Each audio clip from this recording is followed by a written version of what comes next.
أعوذ بالله من الشيطان الرجيم. بسم الله الرحمن الرحيم. الحمد لله رب العالمين. نشهد أن لا إله إلا الله ونشهد أن محمدا عبده ورسوله. اللهم صل وسلم وبارك على رسولك وحبيبك سيدنا محمد وعلى آل وأصحاب سيدنا ومولانا محمد وعلى جميع الأنبياء والمرسلين ومن اقتدى بهديهم إلى يوم الدين. أما بعد، أعوذ بالله من الشيطان الرجيم. بسم الله الرحمن الرحيم. إن الله مع الذين اتقوا والذين هم محسنون. صدق الله العلي العظيم. صدق وبلغ ورسوله النبي الكريم، ونحن على ذلك من الشاهدين الشاكرين، والحمد لله رب العالمين. واستفرغ الدمع من عين قد امتلأت من المحارم والزم حمية الندم. يا رب صل على من حل بالحرم، طه الرسول الذي قد خص بالكرم. يا رب بالمصطفى بلغ مقاصدنا واغفر لنا ما مضى يا واسع الكرم. ഇൽമിന്റെ സദസ്സിൽ ഒരുമിച്ചുകൂടിയവരാണ് നാം. അല്ലാഹു നമ്മുടെ മജ്ലിസ് ആഖിറത്തിൽ ഉപകരിക്കുന്ന മജ്ലിസായി നമ്മിൽ നിന്ന് ഖബൂൽ ചെയ്യുമാറാകട്ടെ. കുറേ കാലമായി ഇവിടെയുള്ള സുന്നത്ത് ജമാഅത്തിന്റെ പ്രവർത്തകർ ഒരു പരിപാടിക്ക് നിരന്തരം വിളിച്ചുകൊണ്ടിരുന്നു. അപ്പൊ എന്റെ സമയക്കുറവ് കൊണ്ട് വൈകി.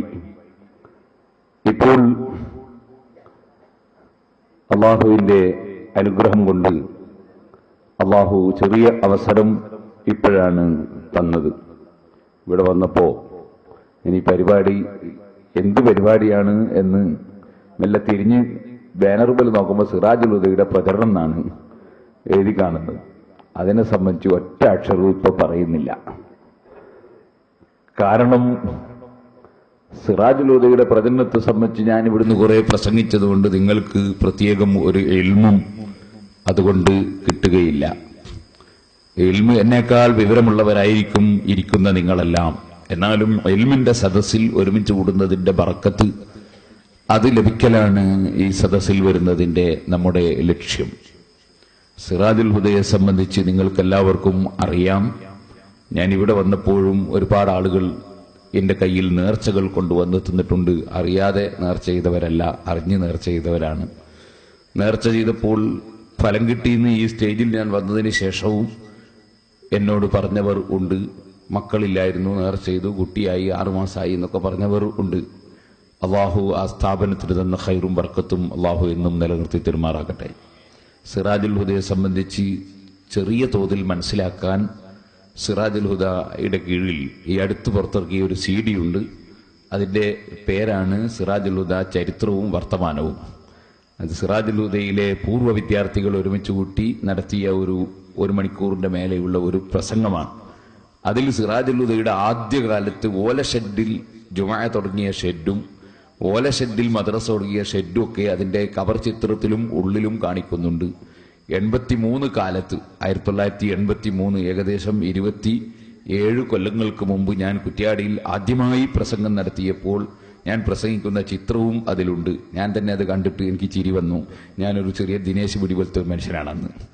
അതുമുതൽക്ക് സിറാജുൽ ഹുദയിൽ ഓലപ്പന്തലിൽ നടന്ന ഒരുപാട് മദ്രസകളും ദർസ് നടന്നുകൊണ്ടിരിക്കുമ്പോൾ മഴ പെയ്തിട്ട് കുട്ടികളൊക്കെ എഴുന്നേറ്റ് ഓടുന്നതും ഒക്കെ അതിൽ കാണിക്കുന്നുണ്ട്.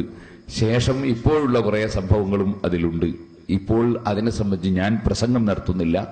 എല്ലാവരും ഓരോ CD വാങ്ങണം. CD ഫ്രീ കൊടുക്കാനാണ് തീരുമാനിച്ചത്. സിറാജുൽ ഹുദക്ക് എന്തെങ്കിലും മുതലാകണ്ടെന്ന് മനസ്സിലാക്കി നിങ്ങൾ എന്തെങ്കിലും സംഭാവന കൊടുത്താൽ അത് സിറാജുൽ ഹുദക്ക് നഷ്ടം വരൂല.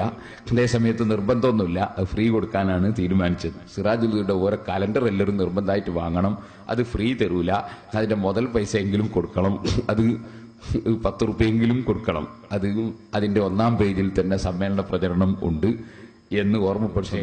നിങ്ങളെല്ലാം സിറാജുൽ ഹുദയുടെ സമ്മേളന പ്രചരണ രംഗത്ത് സജീവമായി ഉണ്ടാവുകയും പ്രചരണം നടത്തുകയും സിറാജുൽ ഹുദയുടെ സമ്മേളനത്തിന് എല്ലാവരെയും കൊണ്ടുവരികയും ചെയ്യണം എന്ന് മാത്രം ഈ സമയത്ത് ഉണർത്തി അതിന്റെ പ്രചരണ പരിപാടിയുടെ പ്രസംഗം അവിടെ നിർത്തി ഞാൻ വഅദിലേക്ക് കടക്കുന്നു. അല്ലാഹു തആല നമ്മുടെ വാക്കുകളും പ്രവൃത്തികളുമെല്ലാം അവൻ പൊരുത്തപ്പെട്ട സാലിഹായ അമലായി നമ്മിൽ നിന്ന് സ്വീകരിക്കുമാറാകട്ടെ. ലോകത്ത് ഏറ്റവും വിവരമുള്ള വ്യക്തി അഷ്റഫുൽ ഖൽഖ് മുഹമ്മദുർ റസൂലുള്ളാഹി സ്വല്ലല്ലാഹു അലൈഹി വസല്ലമ തങ്ങളാണ്. فإن من جودك الدنيا وضرتها ومن علومك علم اللوح والقلم. ലോകത്തുള്ള എല്ലാ വിഷയങ്ങളും രേഖപ്പെടുത്തപ്പെട്ട ഒരു ഗ്രന്ഥം ഉണ്ട്. ആ ഗ്രന്ഥമാണ് ലൗഹുൽ മഹ്ഫൂദ് എന്ന് പറയുന്നത്. കിതാബുൻ മുബീൻ എന്നോ ഇമാമുൻ മുബീൻ എന്നോ വിശേഷിപ്പിക്കപ്പെടുന്ന ലൗഹുൽ മഹ്ഫൂദ്. ആ ലൗഹുൽ മഹ്ഫൂദിൽ ഇല്ലാത്ത വിഷയങ്ങൾ ഒന്നും ഇല്ല. എല്ലാം ആ മഹത്തായ ഗ്രന്ഥത്തിൽ ഉണ്ട്. ആ ഗ്രന്ഥം നോക്കി വായിക്കാൻ കഴിയുന്ന ധാരാളം മഹാന്മാരെ അല്ലാഹു സൃഷ്ടിച്ചിട്ടുണ്ട്. അതാണ് എന്റെ കണ്ണെപ്പോഴും ലൗഹിൽ അതെന്നോവർ. ബഹുമാനപ്പെട്ട മഹീദ്ദീൻ ശൈഖ് റളിയല്ലാഹു അൻഹു പറഞ്ഞു, എന്റെ കണ്ണ് ലൗഹുൽ മഹ്ഫൂദിലാണ്. ആ നിലക്കുള്ള പവറും അറിവും അല്ലാഹു നൽകിയ മഹാന്മാർ ഉണ്ട്. ഇമാം ഹുജ്ജത്തുൽ ഇസ്ലാം അബൂ ഹാമിദ് അൽ ഗസാലി റഹ്മത്തുള്ളാഹി അലൈഹി അവിടുത്തെ ഇഹ്യാ ഉലൂമുദ്ദീനിൽ വിവരിച്ചത് കാണാം. മനുഷ്യന്റെ ഹൃദയം ഒരു കണ്ണാടി പോലെയാണ്. കണ്ണാടി വളരെ ക്ലിയറായി ഇങ്ങനെ ഒരു കലവറയും ഇല്ലാതെ കണ്ണാടി ഇങ്ങനെ പിടിച്ചു കൊടുത്താൽ ആ കണ്ണാടിയിലേക്ക് തിരിക്കപ്പെടുന്ന ടോർച്ചിന്റെ ലൈറ്റ് കണ്ണാടി സ്വീകരിക്കുകയും അതുപോലെ അത് പ്രതിഫലിപ്പിക്കുകയും ചെയ്യും. ഇതുപോലെ കണ്ണാടിയിൽ തെളിഞ്ഞ കണ്ണാടിയാകുമ്പോൾ അപ്പുറത്തുള്ള ഒരു എഴുത്തിന്റെ നേരെ അത് പിടിച്ചു കൊടുത്താൽ ആ എഴുത്ത് മുഴുവനും കണ്ണാടിയിൽ കാണും. മനുഷ്യന്റെ ഹൃദയം ഒരു കണ്ണാടി പോലെയാണ്. ആ ഹൃദയത്തിന് നാശം ഉണ്ട്, ഹൃദയത്തിന് ശുചീകരണവും ഉണ്ട്. ഹൃദയം ഫസാദായാൽ ഇദാ ഫസദത് ഫസദൽ ജസദു കുല്ലുഹു, നാശമായാൽ ശരീരം മുഴുവൻ നാശമായി. ഹൃദയം പ്രകാശിച്ചാൽ ലോകം മുഴുക്കെ ആ ഹൃദയത്തിൽ പ്രകാശിക്കും. ലൗഹുൽ മഹ്ഫൂദിലേക്ക് ആ തെളിഞ്ഞ ഹൃദയം തിരിച്ചു വെച്ചാൽ ലൗഹുൽ മഹ്ഫൂദിലുള്ള ഇൽമ് ഈ ഹൃദയത്തിൽ തെളിഞ്ഞു വരും. അങ്ങനെയുള്ള ഹൃദയം ഉള്ള എത്രയോ മഹാന്മാരുണ്ട് എന്ന് മഹാനായ ഇമാം ഗസാലി റളിയല്ലാഹു അൻഹു ഇഹ്യാ ഉലൂമുദ്ദീനിൽ വിവരിച്ചിട്ടുണ്ട്. ആ നിലക്ക് ഹൃദയമുള്ള ആളായിരുന്നു ബഹുമാനപ്പെട്ട ഗൗസുൽ അളം മുഹയ്യിദ്ദീൻ അബ്ദുൽ ഖാദിർ ജീലാനി ഖദ്ദസല്ലാഹു സിർറഹുൽ അസീസ്. അതുകൊണ്ടാണ് അവിടുന്ന് പറഞ്ഞത്, എന്റെ കണ്ണെപ്പോഴും ലൗഹിൽ അദന്നോവർ. എന്റെ കണ്ണ് ലൗഹുൽ മഹ്ഫൂദിലാണ്. ആ മുഹയ്യിദ്ദീൻ ശൈഖ് റളിയല്ലാഹു അൻഹു പോലും നബി സല്ലല്ലാഹു അലൈഹി വസല്ലമ തങ്ങളിൽ നിന്ന് ചെറിയ ബർക്കത്ത് ലഭിച്ചതിന്റെ പേരിൽ ഇൽമ കിട്ടിയ ആളാണ് എന്ന് വരുമ്പോൾ ഏറ്റവും വലിയ വിവരമുള്ള അമ്പിയാക്കൾ ഖലീലുല്ലാഹി ഇബ്രാഹിം അലൈഹിസ്സലാത്തു വസ്സലാം ഭൂമിയിൽ ഇരിക്കുമ്പോൾ ആകാശം കാണുന്ന വ്യക്തിയാണ്.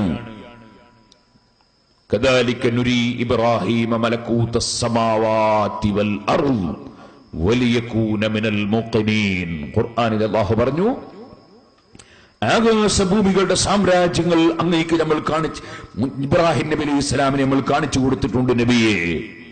അങ്ങനെ ആകാശങ്ങൾ മുഴുവനും ഭൂമി മുഴുവനും ഇരുന്ന ഇരുത്തുത്തത്തിൽ കാണുന്ന ഖലീലുല്ലാഹി ഇബ്രാഹിം അലൈഹിസ്സലാത്തു വസ്സലാം. അങ്ങനെയുള്ള എല്ലാ മഹാന്മാരും എന്നല്ല, വമിൻ ഉലൂമിക ഇൽമൽ ലൗഹി വൽ ഖലമി. അങ്ങോട്ട് ബേക്കോട്ട് പുറത്ത് റോട്ടുമ്മൽ നിൽക്കുന്നവരൊക്കെ ഇറങ്ങി വന്നാൽ ഈ പാറമ്മൽ ഇരിക്കാൻ സൗകര്യമുണ്ട്. പേപ്പർ പ്രവർത്തകന്മാർ തരികയും ചെയ്യും. അത് അറിയാഞ്ഞിട്ട് അവർ ബുദ്ധിമുട്ടി നിൽക്കണ്ടെന്ന് മനസ്സിലാക്കി പറഞ്ഞതാണ്. എനിക്ക് നിന്നാലും കുഴപ്പമില്ല, ഇരുന്നാലും കുഴപ്പമില്ല. സഹോദരന്മാരെ, ലൗഹുൽ മഹ്ഫൂദിലുള്ള അറിവ് അതുപോലും നബി സല്ലല്ലാഹു അലൈഹി വസല്ലം തങ്ങളുടെ അറിവിന്റെ ഒരു അംശം മാത്രമാണ് എന്ന് പറയുന്ന വിധത്തിൽ ഏറ്റവും അറിവുള്ള സൃഷ്ടിയാണ് അഷ്റഫുൽ ഖൽഖ് മുഹമ്മദുർ റസൂലുള്ളാഹി സ്വല്ലല്ലാഹു അലൈഹി വസല്ലം. ആ നബി സല്ലല്ലാഹു അലൈഹി വസല്ലം തങ്ങളോട് തന്നെ അല്ലാഹുവിന്റെ കൽപ്പന, വഖുർ റബ്ബി സിദ്നി ഇൽമാ.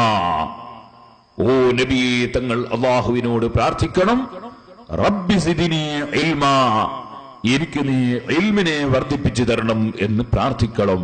അപ്പോൾ ഇൽമിൽ തികഞ്ഞ ഒരൊറ്റ മനുഷ്യരും ഇല്ല. നബി സല്ലല്ലാഹു അലൈഹി വസല്ലം തങ്ങൾക്കും എപ്പോഴും ഇൽമ് കൂടുതൽ കൂടുതൽ കിട്ടാൻ വേണ്ടി പ്രാർത്ഥിച്ചു കൊണ്ടിരിക്കുകയാണ്. വഅല്ലമക മാ ലം തകുൻ തഅലം വകാന ഫദ്ലുല്ലാഹി അലൈക അളീമാ. ഓ നബിയെ, അങ്ങേക്ക് ആവശ്യമുള്ള അറിയാത്ത എല്ലാ കാര്യങ്ങളും അങ്ങേക്ക് അല്ലാഹു പഠിപ്പിച്ചു തന്നിട്ടുണ്ട്. അങ്ങേക്ക് അല്ലാഹു തന്ന ഔദാര്യവും കൊടുതിയും അത് വളരെ മഹത്തരമാണ് എന്ന് പരിശുദ്ധ ഖുർആൻ പറഞ്ഞിട്ടുണ്ട്. ആ നബി സല്ലല്ലാഹു അലൈഹി വസല്ലം തങ്ങൾ പോലും അല്ലാഹുവിനോട് എപ്പോഴും ഇൽമു വർദ്ധിപ്പിച്ചു കിട്ടാൻ വേണ്ടി പ്രാർത്ഥിക്കണം എന്ന് പറയുമ്പോൾ ഇൽമു പറയുക, ഇൽമു കേൾക്കുക, ഇൽമു പഠിപ്പിക്കുക, അതിന്റെ മഹത്വം പറഞ്ഞു തീർക്കാൻ സാധ്യമല്ല. ഇവിടെ അൽഹംദുലില്ലാഹ് ഒരു മദ്രസ. ഈ മദ്രസ എന്തിനുള്ളതാണ്? ഇൽമു പഠിപ്പിക്കാനുള്ളതാണ്. നമ്മുടെ ദർസുകൾ എന്തിനുള്ളതാണ്? ഇൽമു പഠിപ്പിക്കാനുള്ളതാണ്. എന്നാൽ ഇൽമു എന്ന് പറയുമ്പോൾ ഒരുപാട് ഇൽമുകൾ ഉണ്ട്. നബി സല്ലല്ലാഹു അലൈഹി വസല്ലം തങ്ങൾക്ക് ധാരാളം ചികിത്സയെ സംബന്ധിച്ച് അറിവുണ്ടായിരുന്നു. അതുകൊണ്ട് അവിടുന്ന് പല മരുന്നുകളും പറഞ്ഞു തന്നിട്ടുണ്ട്. അല്ലാഹു സുബ്ഹാനഹു വ തആല അങ്ങനെ അറിവ് കൊടുത്തിട്ടുണ്ട്. അത് പുസ്തകം വായിച്ച് പഠിച്ചതല്ല, അല്ലാഹു തആല ഹൃദയത്തിൽ ഇട്ടുകൊടുത്ത ഇൽമാണ്. അതുപോലെ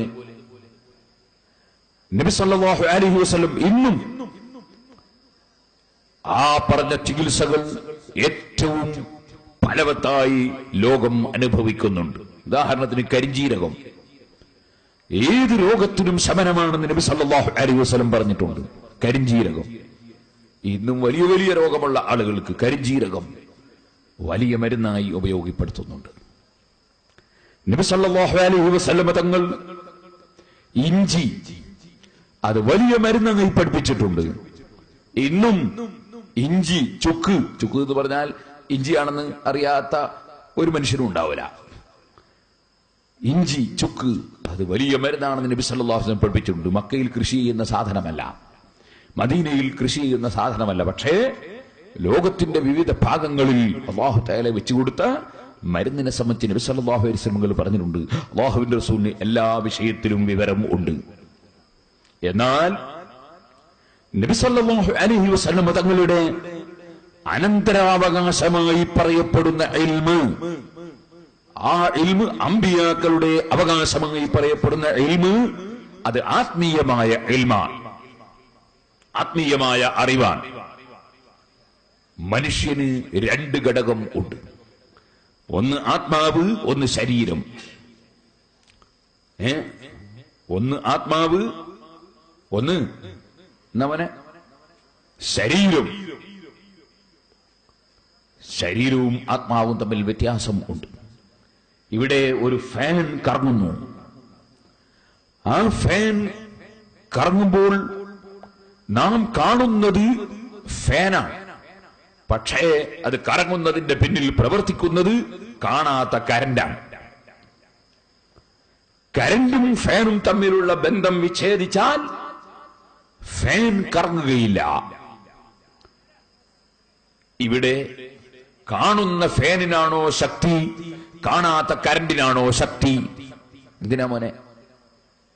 കരണ്ടിനോ ശക്തി, ഫാനിനോ ശക്തി? കരണ്ടിന് അല്ലേ? കരണ്ടിനാണ് ശക്തി.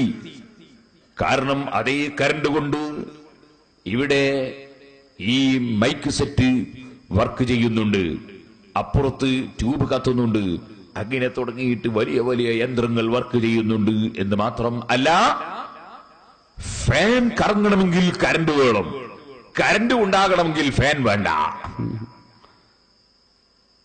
ഫാനുമായുള്ള ബന്ധം വിച്ഛേദിച്ചാലും കരണ്ടിന് ഒരു ശക്തിക്കുറവും ഇല്ല. ഇതുപോലെയാണ് മനുഷ്യന്റെ ആത്മാവും ശരീരവും. ശരീരം വർക്ക് ചെയ്യണമെങ്കിൽ ആത്മാവിന്റെ സഹായം വേണം. 4 മാസം വരെ ഉമ്മയുടെ വയറ്റിൽ കുട്ടി മിണ്ടാതെ കിടന്നു. 4 മാസമായപ്പോൾ കുട്ടി ചലിക്കാൻ തുടങ്ങി. കാരണം 4ാമത്തെ മാസത്തിലാണ് ആത്മാവിനെ, റൂഹിനെ മലക്കുകൾ കൊണ്ടുവന്ന് നിക്ഷേപിച്ചത്. അപ്പോൾ പിന്നെ കുട്ടി ചലിക്കാൻ തുടങ്ങി. അതുവരെ കുട്ടി അനങ്ങിയില്ല. കുറെ കാലം ജീവിച്ച ഒരു മനുഷ്യൻ ഒരു ദിവസം അദ്ദേഹത്തിന്റെ റൂഹ് ശരീരത്തിൽ നിന്ന് വേർപെട്ടു. പിന്നെ അദ്ദേഹം കിടന്നു. അദ്ദേഹം കിടന്നു. അദ്ദേഹത്തെ സംബന്ധിച്ച് നമ്മൾ പറയും, അദ്ദേഹം മരിച്ചു കിടന്നു എന്ന് പറയും. മരിച്ചു കിടന്നു അല്ലേ പറയില്ലേ? അയാൾ മരിച്ചു കിടക്കുകയാണെന്ന് പറയില്ലേ? മരിച്ചു കിടന്നു എന്ന് പറയും. അദ്ദേഹം മരിച്ചുപോയി എന്നും പറയും അല്ലേ? അങ്ങനെ പറയല്ലോ. അദ്ദേഹം മരിച്ചുപോയി എന്ന് പറയില്ല. കിടന്നിട്ടുണ്ടേ പോയിട്ടില്ല, പോയിട്ടുണ്ടേ മരിച്ചിട്ടില്ല. പിന്നെ ഇങ്ങനെ രണ്ടും ശരിയാകുന്നത്? അതെ, മരിച്ചു കിടന്നു എന്ന് പറയുന്നത് ശരീരമാണ്. ആത്മാവ് ശരീരത്തിൽ പിരിഞ്ഞപ്പോൾ ശരീരം കിടന്നു.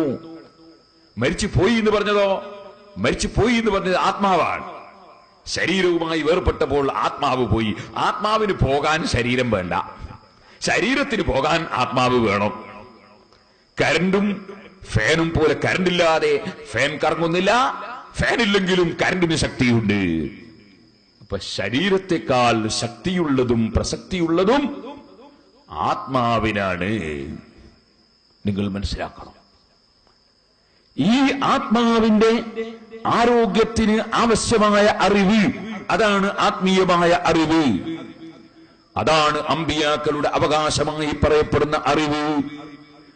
ആ അറിവ്, അമ്പിയാക്കളുടെ സ്വത്തവകാശമായി പറയപ്പെടുന്ന അറിവ്, ദീനീയായ അറിവ്, ആത്മീയമായ അറിവ്, അത് ചെറിയ കാര്യം അല്ല.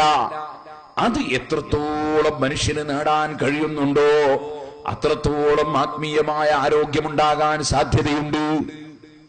അതുകൊണ്ട് ഏറ്റവും പ്രധാനമായി നാം ശ്രദ്ധിക്കേണ്ടത് ആത്മീയമായ അറിവ് നേടാനാണ്. ആത്മീയമായ അറിവുകൾ ധാരാളമായി നേടിയെടുക്കാൻ വേണ്ടി ശ്രമിക്കണം. സഹോദരന്മാരെ, അതിന് എന്തെല്ലാം മാർഗങ്ങളുണ്ടോ അതൊക്കെ സ്വീകരിക്കണം. മദ്രസയും ദർസും കോളേജും എല്ലാം ആത്മീയമായ അറിവ് നേടാനുള്ള വേദികളാണ്. വഅദിന്റെ സദസ്സുകൾ ആത്മീയമായ അറിവ് നേടാനുള്ള വേദികളാണ്. അങ്ങനെ ആത്മീയമായ അറിവുകൾ ധാരാളമായി നേടിയെടുക്കാൻ നാം ശ്രമിക്കണം. ആത്മീയമായി വലിയ അറിവുള്ള ആളായിരുന്നു ബഹുമാനപ്പെട്ട സയ്യിദുനാ മുഹമ്മദ് ബിൻ ഇദ്രീസ് ശാഫിഈ റളിയല്ലാഹു അൻഹു. ഞാൻ ഇമാം ശാഫിഈ എന്ന പേരിൽ ശാഫി ഇമാം റളിയല്ലാഹു അൻഹുവിനെ സംബന്ധിച്ച് മാത്രം പറയുന്ന CD പുറത്തിറക്കിയിട്ടുണ്ട്. ആവശ്യമുള്ളവർക്ക് വാങ്ങി കേട്ടു നോക്കാം. ഞാനതിൽ വിശദമായി ഇമാം ശാഫിഈ റളിയല്ലാഹു അൻഹുവിനെ സംബന്ധിച്ച് പറഞ്ഞിട്ടുണ്ട്. സഹോദരന്മാരെ,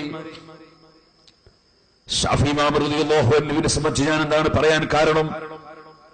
ഇപ്പോൾ ചില ആളുകൾ ഇമാമിങ്ങളെ സ്വീകരിക്കുന്നതിന് പകരം പ്രമാണം സ്വീകരിക്കണം എന്ന് പറഞ്ഞു ഇറങ്ങുന്നവർ ഉണ്ട്. എന്താണ് പ്രമാണം? അവർ പറയുന്ന പ്രമാണം പരിശുദ്ധ ഖുർആനാണ് അവർ പറയുന്നു.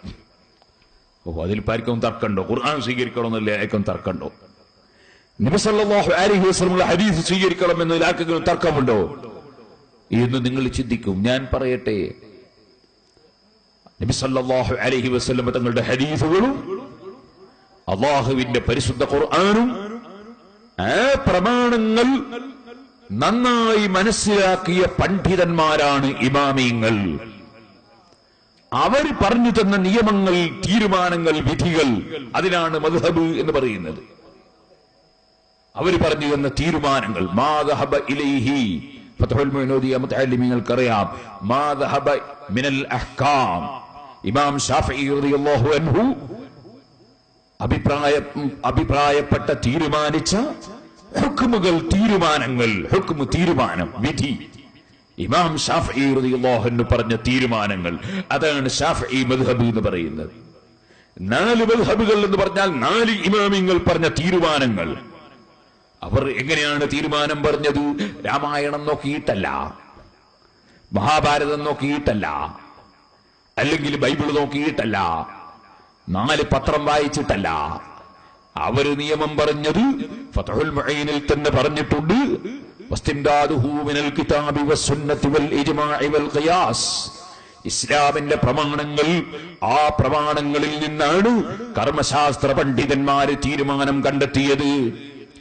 ആ പ്രമാണങ്ങളിൽ നിന്ന് വിവരമുള്ളവർ കണ്ടെത്തിയ നിയമങ്ങൾ, ആ നിയമങ്ങൾ അനുസരിച്ച് ജീവിക്കുന്ന മുസ്ലിമീങ്ങൾ 1400-ലധികം വർഷമായി അവർ അവരുടെ മുൻഗാമികളായ പണ്ഡിതന്മാരെ മുഖേന മനസ്സിലാക്കിയ നിയമങ്ങൾ, ആ നിയമങ്ങൾ അനുസരിച്ച് മുസ്ലിം ഉമ്മത്ത് ഒറ്റക്കെട്ടായി ജീവിക്കുമ്പോൾ മുസ്ലിം ഉമ്മത്തിനെ നശിപ്പിക്കാനും മുസ്ലിം ഉമ്മത്തിനെ ഭിന്നിപ്പിക്കാനും ഉദ്ദേശിച്ച കക്ഷികൾ അവർ പൂർവകാലത്ത് നമുക്ക് കിട്ടിയ മതത്തെ മാറ്റിമറിക്കാൻ വേണ്ടി ആ പറഞ്ഞ പണ്ഡിതന്മാരുടെ നിയമങ്ങൾ, അവര് പറഞ്ഞ തീരുമാനങ്ങൾ ചോദ്യം ചെയ്യാൻ വേണ്ടി ഓരോ കക്ഷികളും പ്രമാണം എടുത്ത് സ്വന്തത്തിൽ ദുർവ്യാഖ്യാനം ചെയ്തു. ആ ദുർവ്യാഖ്യാനത്തിൽ അറിവ് കുറഞ്ഞ പലരും പെട്ടുപോയി. അല്ലാഹു അവർക്ക് സന്മാർഗത്തിന്റെ വഴി കാണിച്ചു കൊടുക്കട്ടെ. ഇവിടെ അത്തരത്തിലുള്ള കക്ഷികൾ ഇല്ലാത്തതുകൊണ്ട് ഞാൻ ആ വിഷയത്തിലേക്ക് വിശദമായി കടന്ന് സംസാരിക്കുന്നില്ല. ഒരാമുഖമായി മാത്രം ഞാൻ നിങ്ങളോട് പറയുകയാണ്. പ്രമാണത്തിന്റെ കോലെങ്ങനെന്നറിയോ? ഒരാസ്പത്രിയിൽ ഒരാൾ പോയി. ആസ്പത്രിയിൽ കയറി ചെല്ലുമ്പോ തന്നെ ചുമരിന്റെ മേലെ എഴുതി വെച്ചതുകൊണ്ട് ഇവിടെ തുപ്പുക. അപ്പൊ മൂപ്പര് കാർക്കിച്ചിട്ട് ചുമരുമേലെ ഒരൊറ്റ തുപ്പ് കൊടുത്തു. അപ്പോ വാച്ച്മാൻ വന്ന് പിടിച്ചു, എന്തിനാ ആസ്പത്രിയുടെ ചുമരുമേൽ തുപ്പി വെച്ച്? അപ്പൊ ഇയാൾ പറഞ്ഞു, ഞാൻ പ്രമാണം അനുസരിച്ച് പോകുന്ന ആളാണ്. എന്ത് പ്രമാണം? ഈ ചുമരിന്റെ മേലെ എഴുതി വെച്ചു നിങ്ങൾ കാണുന്നില്ലേ, ഇവിടെ തുപ്പുക. ഈ വാച്ച്മാൻ ചോദിച്ചു, അല്ല സാഹിബേ, നിങ്ങൾക്ക് മുഖില്ലേ? എന്തേ ഇവിടെ തുപ്പുക അവിടെ എഴുതി വെച്ചിട്ട് ഇന്നേ വരെ ആരെങ്കിലും അവിടെ തുപ്പിയിട്ടുണ്ടോ? ആരും തുപ്പില്ല. ആസ്പത്രി ഉണ്ടാക്കിയിട്ട് നൂറ്റാണ്ടുകളായി, ഇന്ന് വരെ ഒരു മനുഷ്യൻ അവിടെ തുപ്പിയില്ല. അവർക്ക് എവിടെ തുപ്പിയത്? അവർ തുപ്പിയത് ആസ്പത്രി ഉണ്ടാക്കിയ അന്ന് മുതൽ തുപ്പി വരുന്നുണ്ട്, എഴുതിയും വെച്ചിട്ടുണ്ട്. എവിടെ തുപ്പിയത്? അതിന്റെ നേരെ ചുവടെ ഒരു ചട്ടി വെച്ചിട്ടുണ്ട്. ആ ചട്ടിയിൽ കുറെ പൂഴിയിട്ട് വെച്ചിട്ടുണ്ട്. ആ പൂഴിയിലാണ്, മണലിലാണ് ഇന്ന് വരെ ഉള്ള ആളുകൾ തുപ്പിയത്. അപ്പൊ ഇയാളെ മറുപടി, അത് ഇന്ന് വരെയുള്ള ആളുകൾക്ക് പിഴവ് പറ്റി. പിന്നെ തുപ്പുണ്ട് ചുമരുമല. അതെന്താ കാരണം? ചുമരുമലാണ് ഇവിടെ എഴുതി വെച്ചത്. ചട്ടിയിലാണ് തുപ്പണമെങ്കിൽ ചട്ടീന്റെ ഉള്ളിൽ എഴുതി വെക്കേണ്ടത് ഇവിടെ തുപ്പുക. ചുമരുമല എഴുതി വെച്ച സ്ഥിതിക്ക് ചുമരുമ തുപ്പളം. സുബ്ഹാനല്ലാഹ്. ഞാൻ ചോദിക്കട്ടെ, ഇദ്ദേഹത്തെ വളരെ പെട്ടെന്ന് തന്നെ ആശുപത്രിയുടെ ഉള്ളിലേക്ക് കൂട്ടിക്കൊണ്ടുപോയി ചികിത്സ നടത്തുകയല്ലേ വേണ്ടത്? എന്നാ സഹോദരന്മാരെ, പറഞ്ഞത് ശരിയെന്നല്ലേ? അയാൾ പറഞ്ഞ പ്രമാണം അങ്ങനെ തന്നെയല്ലേ ഉള്ളത്? ഇവിടെ തുപ്പാൻ ചുമരുമലല്ലേ എഴുതി വെച്ചത്? പക്ഷെ തുപ്പേണ്ടത് അവിടെയാണോ? ഇവിടെ തുപ്പുക എന്ന് എഴുതി വെച്ചത് കൊണ്ട് എന്താണ് ഉദ്ദേശം? ആ ഉദ്ദേശം അന്ന് മുതൽ ഇന്ന് വരെ തുപ്പിയവർ എവിടെ തുപ്പി എന്ന് നോക്കിയിട്ട് മനസ്സിലാക്കണം. അതില്ലാതെ വെറും എഴുത്തു നോക്കി മനസ്സിലാക്കിയാൽ അബദ്ധം വരും. ഇത് തന്നെയാണ് പരിശുദ്ധ ഇസ്ലാമിന്റെ പ്രമാണം നോക്കുന്ന സ്ഥലത്തും അബദ്ധങ്ങൾ സംഭവിച്ചവർക്ക് മുഴുവനും പറ്റിയ അബദ്ധം. നിങ്ങൾക്കറിയാമല്ലോ, ഖാദിയാനി വന്നു. നബി സല്ലല്ലാഹു അലൈഹി വസല്ലമ തങ്ങൾക്ക് ശേഷം പുതിയ നബി വന്നു പോയി എന്ന് പറഞ്ഞു. അവൻ പറഞ്ഞു, പ്രമാണം ഞാൻ പറയും പോലെയാണ്. സുബ്ഹാനല്ലാഹ്. കള്ളത്തരീഖത്തുകാരൻ വന്നു, നിസ്കാരം തീരെ വേണ്ടെന്ന് വാദിച്ചു. അവൻ പറഞ്ഞു ഖുർആൻ പറയുന്നത് അങ്ങനെയാണ്. പിന്നെ നമ്മുടെ JCB കാണുമ്പോൾ ഓർമ്മ വരുന്ന മൗലവി വന്നു. അയാൾ വന്നിട്ട് പറഞ്ഞു നിസ്കാരം 3 എണ്ണം മാത്രമേ പാടുള്ളൂ, പ്രമാണം ഞാൻ പറയും പോലെയാണ്. ഇങ്ങനെ ലോകത്ത് ഏതെല്ലാം കക്ഷികൾ ഇസ്ലാമിൽ നിന്ന് പുറത്തുപോയവർ തന്നെ വന്നിട്ടുണ്ടോ അവരെല്ലാം ഉദ്ധരിച്ചത് പ്രമാണം ഖുർആനാണ്. എന്തിനധികം പറയണം, നിങ്ങളെ ഈ മലപ്പുറം ജില്ല അനുഗ്രഹീതമായ ഒരു ജില്ലയാണ്. അതിപ്പോ നിങ്ങളെ സോപ്പിടാൻ വേണ്ടി പറഞ്ഞതൊന്നുമല്ല, അതങ്ങനെ തന്നെയാണ്. ഞാൻ സിറാജുൽ ഹുദ തുടങ്ങിയിട്ട് അവിടുത്തെ കുട്ടികൾക്ക് ഓതി കൊടുക്കുന്നത് ഫതുഹുൽ മുഈനാണ്. അത് മലപ്പുറത്തുനിന്ന് ഉണ്ടാക്കിയതാ, പൊന്നാനിയിൽ നിന്നുണ്ടാക്കിയ കിതാബാണ്. അതുപോലെ നാം ഓതിക്കെടുക്കുന്ന കിതാബുൽ അദ്കിയ അത് മലപ്പുറത്തു നിന്നുണ്ടാക്കിയതാണ്. മലപ്പുറം ജില്ലയിൽ വലിയ വലിയ ആലിമീങ്ങൾ ജീവിച്ചിട്ടുണ്ട്, വലിയ വലിയ സയ്യിദന്മാര് ജീവിച്ചിട്ടുണ്ട്, വലിയ വലിയ മഹാന്മാര് ജീവിച്ചിട്ടുണ്ട്. ഞാൻ പറഞ്ഞു വരുന്നത്, ഈ മലപ്പുറം ജില്ലയിലെ മഞ്ചേരിയിൽ ഒരു മൗലവിയും വന്നു. നല്ല ആളുള്ളത് കൊണ്ട് ബർക്കാൾ വന്നുകൂടാന്നില്ലല്ലോ. അദ്ദേഹം വന്നിട്ട് എന്ത് ചെയ്തു, അദ്ദേഹം അച്ഛനായി എന്ന് പറഞ്ഞാൽ അദ്ദേഹത്തിന് മക്കളുണ്ടായി എന്നല്ല ഞാൻ പറഞ്ഞതിന്റെ അർത്ഥം. മക്കളില്ലാതെ അച്ഛനാകുന്ന ഒരു കൂട്ടരുണ്ട്. അങ്ങനെ കല്യാണം പോലും കഴിക്കാതെ അച്ഛനാകലുണ്ട്. അങ്ങനെ കല്യാണം കഴിക്കാതെ അച്ഛനാകുന്ന അച്ഛനായി അഥവാ ക്രിസ്ത്യാനിയായി ആ അലവി മൗലവി പരിശുദ്ധ ഖുർആനിലെ ആയത്ത് അച്ചടിച്ച് വിതരണം ചെയ്യുന്നു. അതിൽ അദ്ദേഹം പറയുന്നു വല്യഹ്കും അഹ്ലുൽ ഇൻജീലി എന്ന് പറഞ്ഞിട്ട് പരിശുദ്ധ ഖുർആൻ അതാ ഇഞ്ചീൽ അനുസരിച്ച് വിധിക്കാൻ പറഞ്ഞിട്ടുണ്ട്. അതുകൊണ്ട് ബൈബിളാണ് ശരി, ബൈബിൾ അനുസരിച്ചാണ് വിധിക്കേണ്ടത്, ബൈബിളാണ് പിന്തുടരേണ്ടത് എന്നതിന് ഖുർആൻ അദ്ദേഹം ദുർവ്യാഖ്യാനം ചെയ്യുന്നു. അങ്ങനെ ലോകത്ത് പരിശുദ്ധ ഖുർആനാകുന്ന ഏറ്റവും വലിയ പ്രമാണം തന്നെ പലരും ദുർവ്യാഖ്യാനം ചെയ്ത് ഇസ്ലാമിൽ നിന്ന് പടികടന്നുപോയി. അതുകൊണ്ട് മുസ്ലിമീങ്ങളെ, ആദ്യമായി ഈ സദസ്സിൽ എല്ലാ ചെറുപ്പക്കാരോടും കാരണവന്മാരോടും സ്ത്രീകളോടും ഒന്നാമത്തെ വസിയ്യത്തായി പറയാനുള്ളത്, നമ്മൾ ഓർക്കണം, 5 നേരത്തെ നിസ്കാരത്തിലും നമ്മൾ റബ്ബിനോട് തണീണ് പ്രാർത്ഥിക്കുന്ന പ്രാർത്ഥന ഇഹ്ദിനസ് സിറാത്തൽ മുസ്തഖീം, നേരെയുള്ള വഴിയിൽ ഞങ്ങളെ നീ വഴി നടത്തണം അല്ലാഹ്. ആ നേരെയുള്ള വഴി ഏതാണ്? അത് പ്രമാണം. ഓരോ മനുഷ്യനും പ്രമാണം നോക്കുന്ന വഴിയല്ല, പ്രമാണം നോക്കേണ്ടവർ നോക്കണം, അറിയേണ്ടവർ അറിയണം, അറിയേണ്ടവർക്കതറിയാൻ കഴിയും, നോക്കേണ്ടവർക്ക് നോക്കാൻ കഴിയും, മനസ്സിലാക്കേണ്ടവർക്കത് മനസ്സിലാക്കാൻ കഴിയും. അങ്ങനെ മനസ്സിലാക്കിയ ധാരാളം മഹാന്മാരുണ്ടല്ലോ. അതുകൊണ്ട് സിറാത്തുൽ ലദീന അൻഅംത അലൈഹിം, അല്ലാഹുവേ നീ അനുഗ്രഹിച്ച മഹാന്മാർ, ആ മഹാന്മാര് നടന്നു വന്ന വഴി, ആ വഴിയിൽ ഞങ്ങളെ നീ ചേർക്കണം അല്ലാഹ്. മഹാന്മാര് നടന്നു വന്ന വഴി, നീ അനുഗ്രഹിച്ച മഹാന്മാര് നടന്നു വന്ന വഴി, അമ്പിയാക്കൾ നടന്നു വന്ന വഴി, സാലിഹീങ്ങൾ നടന്നു വന്ന വഴി, സുഹദാക്കൾ നടന്നു വന്ന വഴി, സിദ്ദീഖീകൾ നടന്നു വന്ന വഴി, മഹാന്മാര് നടന്നു വന്ന വഴി, ആ വഴിയിൽ ഞങ്ങളെ നീ ചേർക്കണം അല്ലാഹ്. എന്തിനാണ് ഇത് പ്രാർത്ഥിക്കാൻ പറഞ്ഞത്?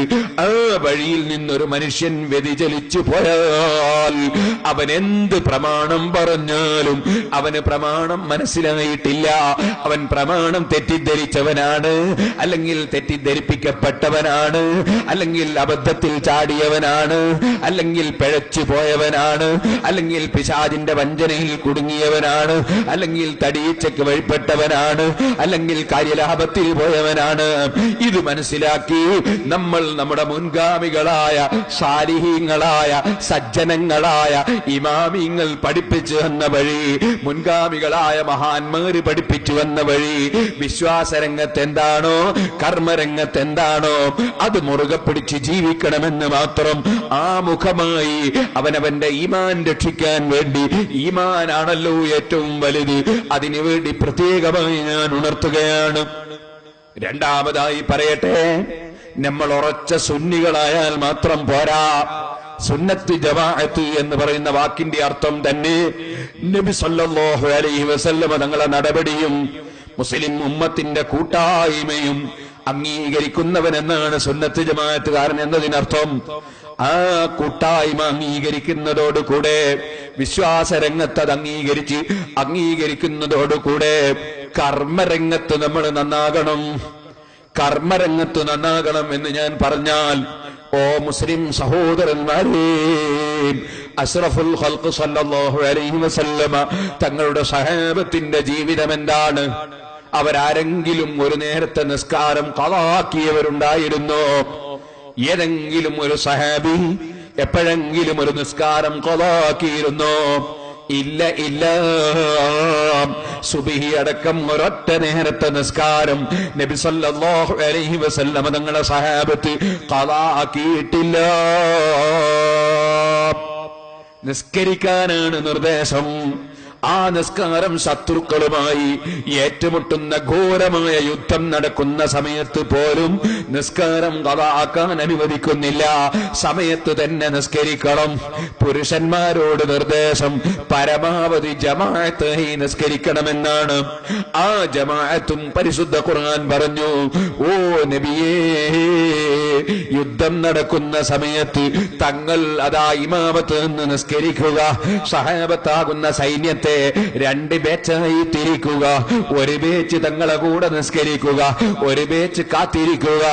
ആ ഒരു ബാച്ചും കൊണ്ട് ഒരു റകഅത്ത് നിസ്കരിച്ചു കഴിഞ്ഞാൽ, അല്ലെങ്കിൽ 2 റകഅത്ത് നിസ്കരിച്ചു കഴിഞ്ഞാൽ നബിയെ തങ്ങൾ മറ്റുള്ളവരെ കാത്തിരിക്കുക.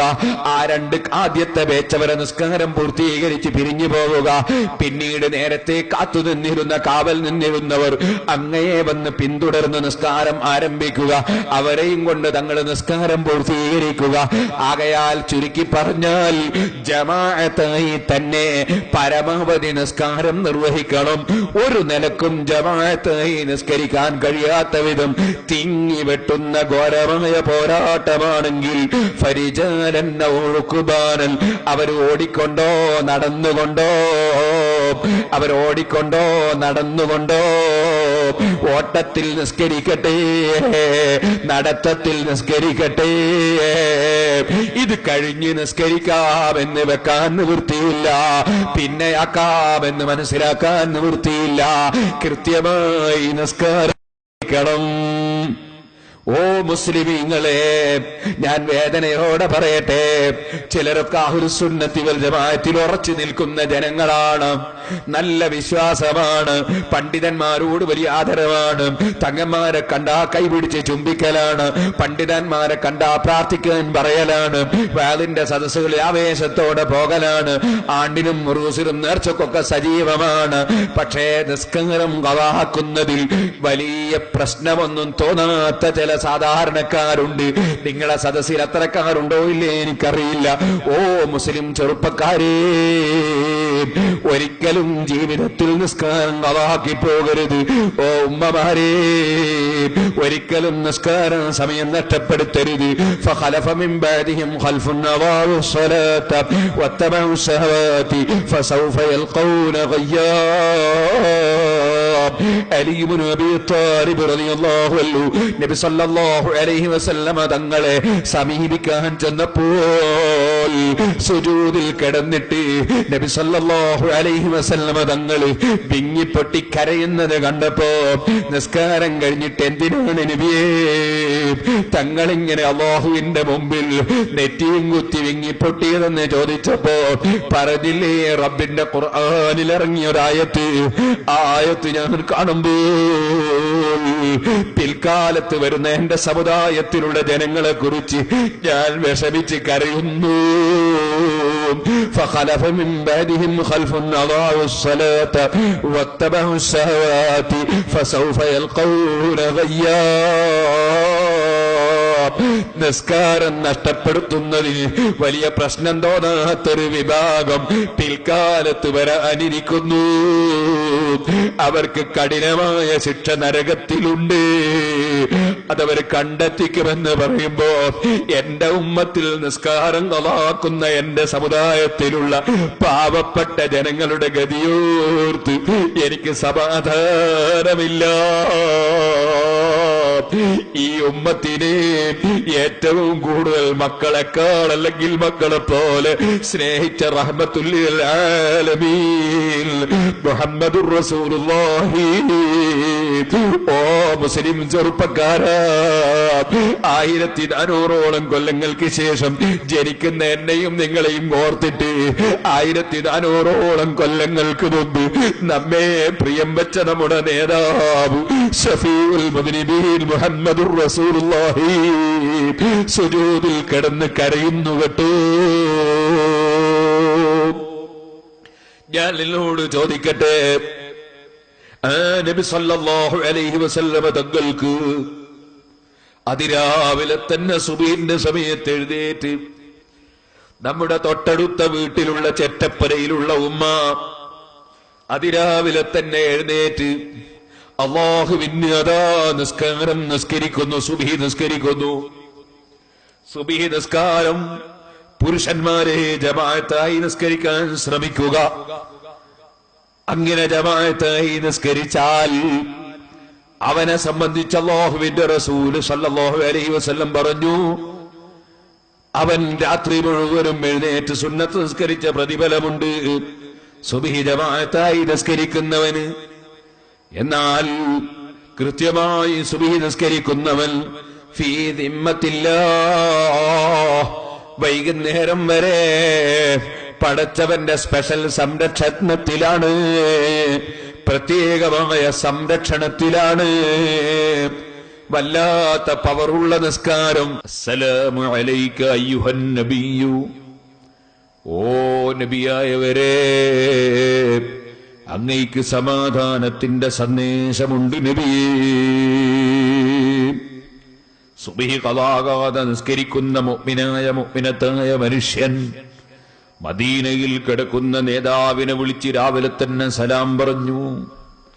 ആ സമയത്ത് മദീനയിൽ കിടക്കുന്ന ലോകത്തിന്റെ മുഴുവൻ നേതാവായ മുഹമ്മദുർ റസൂലുള്ളാഹി സല്ലല്ലാഹു അലൈഹി വസല്ലം ആ സലാം അറിഞ്ഞുപോയി. മാ മിൻ അഹദിൻ യുസല്ലിമു അലയ്യ ഇല്ലാ വറദ്ദല്ലാഹു റൂഹി അർദ അലൈഹിസ്സലാം. വളവട്ടൂരിൽ നിന്നോ കുണ്ടോട്ടിയിൽ നിന്നോ അരീക്കോട് നിന്നോ അമേരിക്കയിൽ നിന്നോ ബ്രിട്ടനിൽ നിന്നോ എവിടെ നിന്നാണെങ്കിലും ശരി, എന്റെ ഉമ്മത്തുകളിൽപ്പെട്ട ആരെങ്കിലും എനിക്ക് സലാം പറഞ്ഞാൽ ആ സലാം പറയുന്ന സമയത്ത് തന്നെ എനിക്കത് അറിയപ്പെട്ടുപോയി, ഞാനതറിഞ്ഞുപോയി, എനിക്കതെത്തിക്കപ്പെട്ടുപോയി, ഞാനപ്പോൾ തന്നെ അത് മടക്കിപ്പോയി. എവിടുന്ന് സലാം പറഞ്ഞാലും അവിടുന്ന് സലാം മടക്കുന്നു.